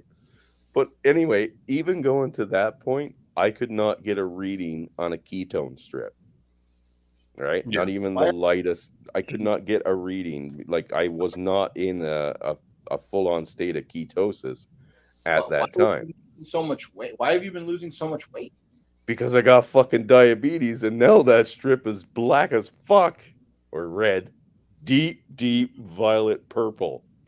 Yeah, bro. I would go see I would seek medical. I would go see a doctor. Yeah. Obviously, I mean, I thought this was part of the because I went on those quit smoking pills, right? Chantix. Right. The Chantix. Yeah, that some of the side effects from Chantix is, dry mouth, nausea, things like that, right? But I stopped taking those the day Dak and Eric showed up. Okay? I was still 205 pounds when they showed up. And they've only been gone, 2 months, 2 months and 6 days, something like that, or 6 days short of 2 months. And I am down 48 fucking pounds without even trying. Yeah, I don't know. I remember listening to you over a week ago. You were talking about your weight loss. And I was like, wow, good for him, and whatever he's doing. And you might, I thought I was doing great. I thought you were doing great, and now it seems like it's something not good. No, I mean, I thought with the extra gardening and stuff that I've been doing, fucking on the go all the time, that, drinking lots of water and things, that was helping, right? And eating cleaner. I thought that was helping. Turns out, no, it was just diabetes. Yeah. Well, I mean, until you have an official diagnosis, I don't know, but yeah, I would definitely accept that. Basically go see a doctor. I'd recommend go seeing a doctor. And you said Yeah. you're feeling fatigued. You're feeling like low energy. Yeah. Yeah, I get low energy, man. Yeah. Like by 2 o'clock, I don't just want to like rest because it's midday tiredness or anything. I Yeah. need to go to fucking sleep because my legs are like literally geeking out. I get restless leg syndrome right when I'm tired. But Yeah, I don't know. my buddy, My father, he has diabetes. I just saw my father yesterday. I haven't seen my father in like, I don't know, long time. Him and I, we had a falling out, but we're trying to rebuild our friendship, relationship. And my father, he's been having some serious medical problems. I guess right now he's in early stages of renal failure or something. And he has diabetes, and his doctor told him, if you can lose like 60 pounds, your diabetes would essentially most likely go away, but he just can't lose the weight or whatever. Well, then there's the thing. Like, I've never heard of anyone losing weight from diabetes. I have. And this was a new concept to me. Everybody I know with diabetes is overweight. Well, the thing is, weight gain usually happens when you start using insulin. That's the way it usually works. Well, I mean, I saw my buddy there, who I was going to take the guys to actually introduce him to. Like, I saw him a few days before they came here, and I just saw him like last week. And he's like, dude, you've lost so much weight. You look like you're sick from something like AIDS or cancer, or you're doing fucking crystal meth. You're on crack, dude. Yeah. I am on the last notch on my belt. That's nuts. Okay. Yeah, like I have to start punching holes now to fucking keep my belt, keep my pants on. Basically, it's time for you to go get a new belt. You're just gonna have to. Go talk to a doctor. Yeah. Oh yeah. I mean, ultimately, yeah. Yeah. So doctor visit for some blood drawn, I guess. Ew. Right. Yep. I get your blood work. Definitely. Yeah. And I'm sorry to hear that. Yeah, that sucks. Well, I don't know. I mean, other than being tired and losing weight, I still feel fairly okay. Right? I haven't died, obviously, from lack of insulin or too much. Like, do I need to get fucking on insulin to make this happen, or can I just change diet? You have to talk to a doctor. Every case is different. Yep. Like my dad, he has diabetes. He takes like a tablet every day, and he has managed to lose some weight, a little weight, like less than 20 pounds. Well, you can buy my Tampax. Closer to 30, and so like if he lost a little bit of weight, if he gained a whole bunch of weight since then, my understanding is how he explains it to me is he would have to be using what is it? The worst. I don't even know the details. He takes a tab, but if it gets worse, he might have to start injecting it or something like that. Yeah. That's like the worst. Yeah. Okay. And even worse than that, but you can get blindness from diabetes. You can start feeling numbness in your fingers and your toes. You have your toes you have a foot amputated and shit like that. Yeah, for weeks before, like when the weight loss really started, for weeks my legs would cramp. If I tried to stretch out my feet, they would just instantly, the calf muscles would cramp right the fuck up, like I was doing squats all day or fucking leg presses. Yeah. You know what I mean? And it's like, what the fuck is going on with my legs that I cannot straighten out my feet? Yeah. Holy fuck, bad fast. Yeah, I'm gonna have to call it a night here quick. I gotta get up early for work in the morning. All right, brother. Well, thank you for coming. Yeah, I appreciate the conversation, and of course, you're always welcome back anytime. Well, thank you. I'd like to bring you have a good one. Yeah, I'm happy to join anytime I can. All right, brother. Well, thank you. Have a good one. You too, buddy. So yeah, brother Bob or Cowboy. Yeah. That's So where I I'm wanted at. to call in and quickly. I'm sorry to take up so much of your time. I wanted to mention two things, or I wanted to quickly discuss two things. one being Chicago and the changing political climate here, and then also I wanted to talk about essentially Batman and like just the whole I don't even know what you want to call it, the overarching psychological motifs that run through Batman. So to sort of segue, so you were I never saw this Joker movie. You were taking clips from this Joker movie. Well, Moon actually did a great clip job from it. I haven't watched it either. I honestly think that Okay. if I watch it, it'll put me in a state of fucking depression. I might not get out of it, very easily. Just from what I've seen has like sparked up my PTSD.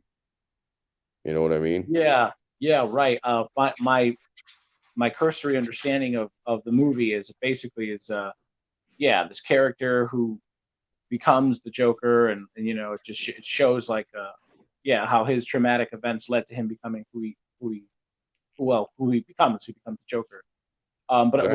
what I wanted to talk about was essentially the similarities, or I guess the differences, in the comic book series. Essentially, I wanted to talk about the Joker in the comic book series. Have you ever read any of the comic books? Some of them, and I've actually owned quite a few of the offshoots, Yes. like Do you Dark remember? Horse and stuff like that. Do you remember? I should preface all this by saying I was never big into all comics. There's many comics out there. The only comic book series that I ever got into deeply was Batman.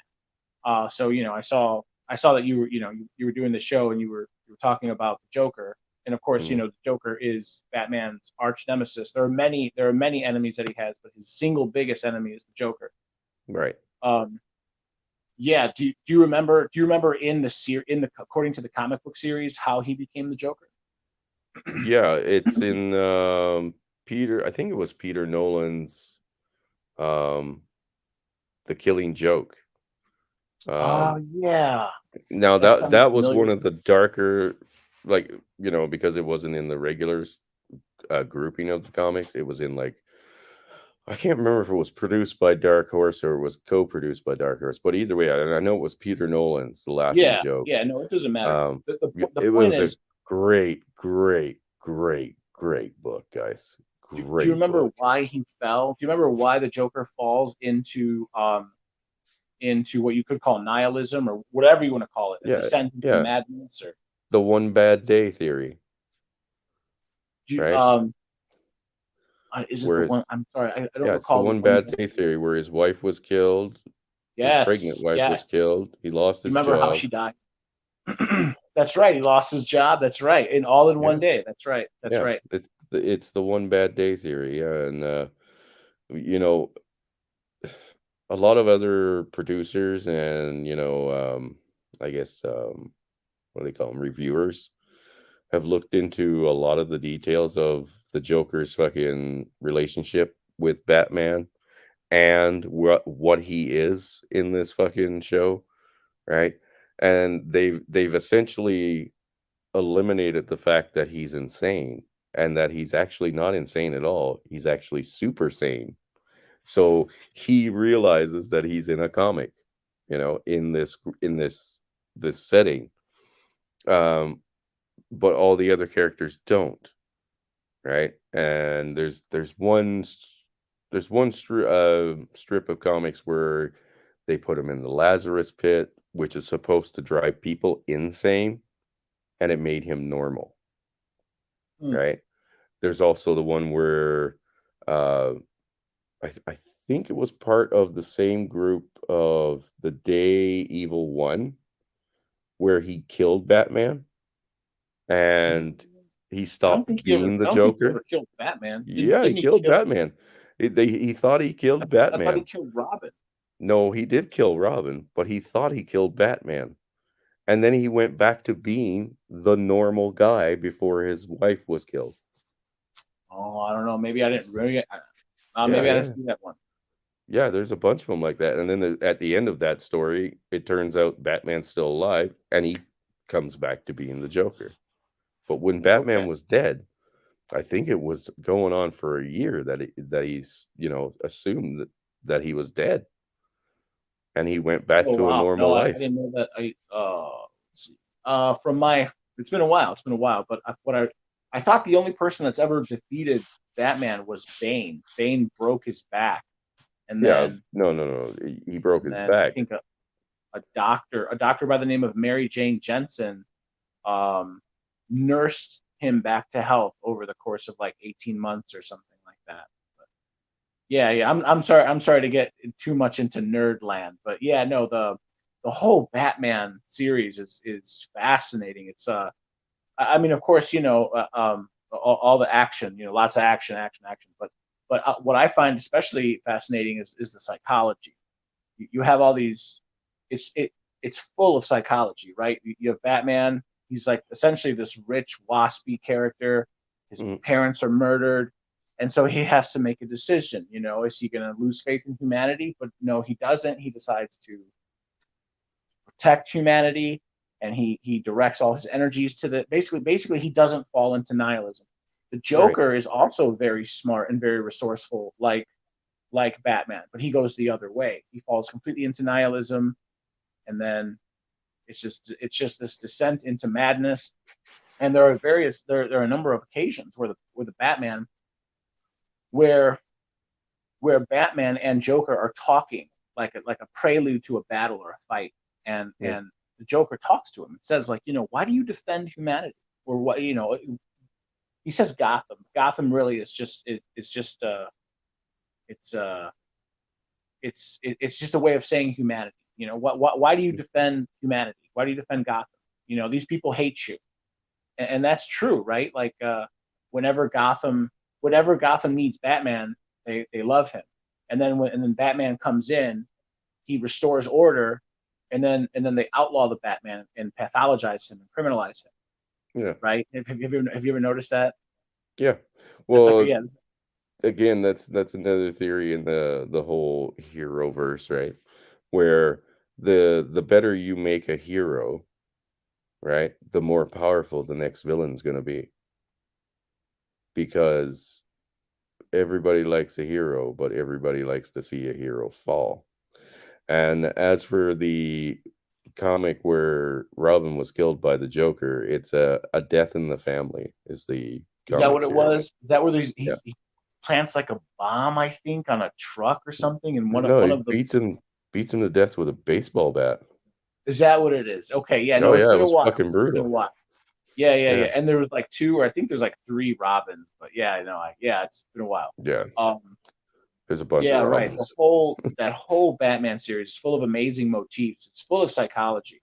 And I was partially raised by a medical doctor who also was a psychoanalyst, and so I have a special interest in Batman because it's full of psychology. Anyway, one last thing I wanted to mention. Have you been seeing in the news, Mitchell, what's going on in Chicago? Some of the news stories, some of the laws, the election coming up, all the businesses leaving, the taxes going up, all that stuff? No, I haven't gotten a lot of that at all. I mean, I've seen bits and pieces of certain things, and certain people are pissed off, but I had no idea what they were pissed off about. Okay. So I just wanted to talk about, just mention a couple of stories. One of them is so there's a big set of elections coming up in just a couple of days. Most midterm. people are thinking, most people most political strategists are thinking that the Democrats are going to lose big, and the Republicans are going to win. And they're going to win back, both the House and the Senate and all this, and so I hope that happens. I'm very hopeful for that. And maybe even Illinois might have a new Republican governor, which would be great. And then also, have you heard of what's it called? The Safety Act that Chicago passed. It's coming. It's going to start starting next year. Yeah, Cowboy. No. It's called the Purge Law, and it's been reported across the internet for quite some time, and it's fake news. Yeah, no, it's definitely not fake news. You can rob people now with a gun and be out on the street the next day. No, no, that's not what the law says. I've actually looked over the laws, and I've actually cleared this up on many, many other fucking channels about this. Okay, what the law says is basically if you commit a misdemeanor, right? Okay, you will get booked and charged and released that day with a court date. If you commit a forcible felony, which is in the statute, okay? If you look deeper into the law, forcible felonies are arson, murder, sex, rape, threatening politician. That is considered a forcible felony. And what that says is that you get no bail at all. You will sit in jail until your court date. So even if you can afford to bail yourself out, like if you do one of these horrendous crimes, you will get no bail at all. You will sit in jail until your crime date. Is this the same as the other officer reported on, I guess, like a couple months ago, maybe a month? Yeah, I know the video that went viral. It was the mayor of Orland Park, okay? And he was the one. He was the one that made the video go viral, and he said that you get no bail if you commit forcible felonies, which are arson, murder, robbery, rape, any kind of like. Yeah, kidnapping too is one of them. No, this law is completely fake news.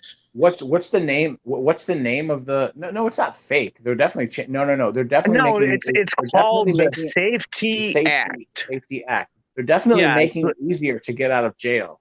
Yeah, I thought this guy said that there would be no bail and we would not be holding anybody. No. There's no bail for people who commit misdemeanors and spend time in jail waiting their court dates. If you commit a felony, which is under the Forcible Felonies Act of this law, you don't get out. You got to sit there until your court date. Okay, well, I'm gonna have to go back and look at that again. And then Illinois will no longer arrest criminals for robberies, burglaries. Right. Yes. Yeah. Carjacking and shit like that. That is fake news. It's completely fake news. I'll have to look. Hey, maybe you're right. I'm gonna have to look into that then, because it sounds like maybe I'm wrong then. Hang on, guys. Chaos. I just want to throw in there, Cowboy, red, blue. They're two sides of the same coin. Yeah, you know that, Chaos.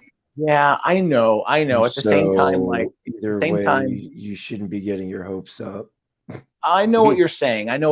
But I think I sort of agree with you, but I sort of don't. I think that lower taxes and all that stuff. There are some perks that come with when Republicans. I think that Republicans are.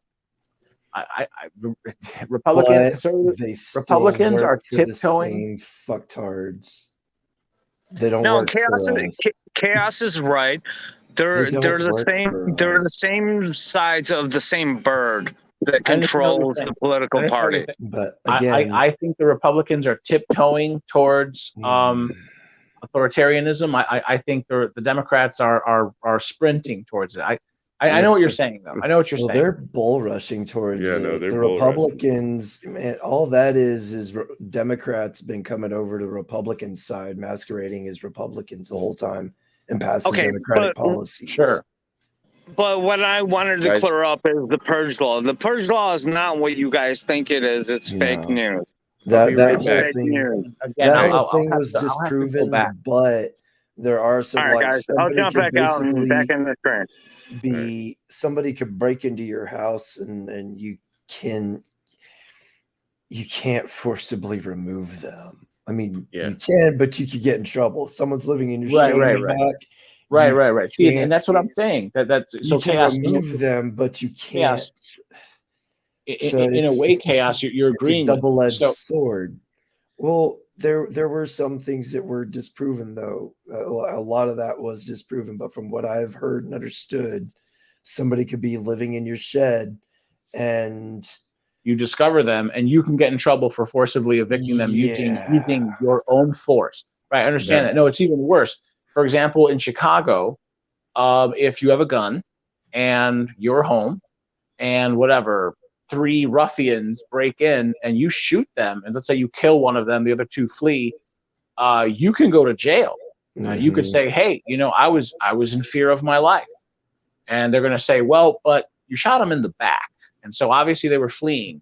And so there's this idea that, like, if they're fleeing, you cannot shoot them, but that's because this is a Democratic run area.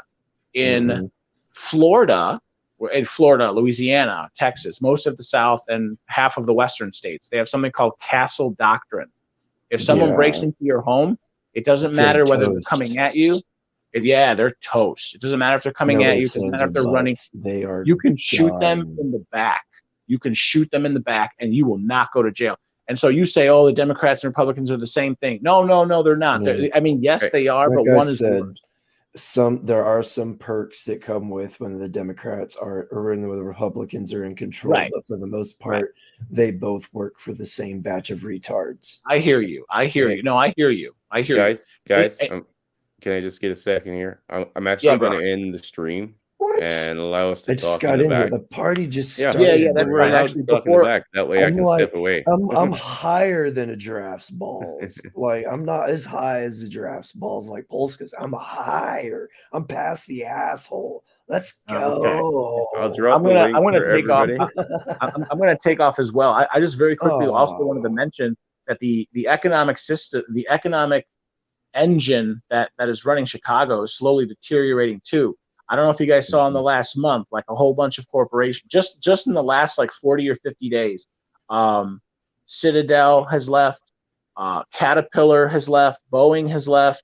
I think just yesterday or day before yesterday, what is it? Tyson Foods. You guys know the company, chicken company. They Tyson? could honestly get shut down and disappear for all I care. But they're criminals themselves. Dude. Tyson is leaving. Boeing is leaving. So and they're all citing the same thing. Taxes are going too high, and crime is becoming a problem. And it's just like, slowly. Chicago's just becoming just one. It's I don't Detroit. know. It's not good. So Detroit. yeah, kind of. Something Detroit, like that. man. I know there was an escape from LA, but wasn't there an escape from Detroit or something too? Escape from Detroit, I think, was the first one. Escape from LA was the remake. Oh, okay. Yeah. Well, I'm going to end the stream here right now, guys, and I want to thank everybody for coming and everybody that's helped out with the donations on the fundraiser. Thank you very much, and we will see you guys next time. But the link is there for the after party. So good night.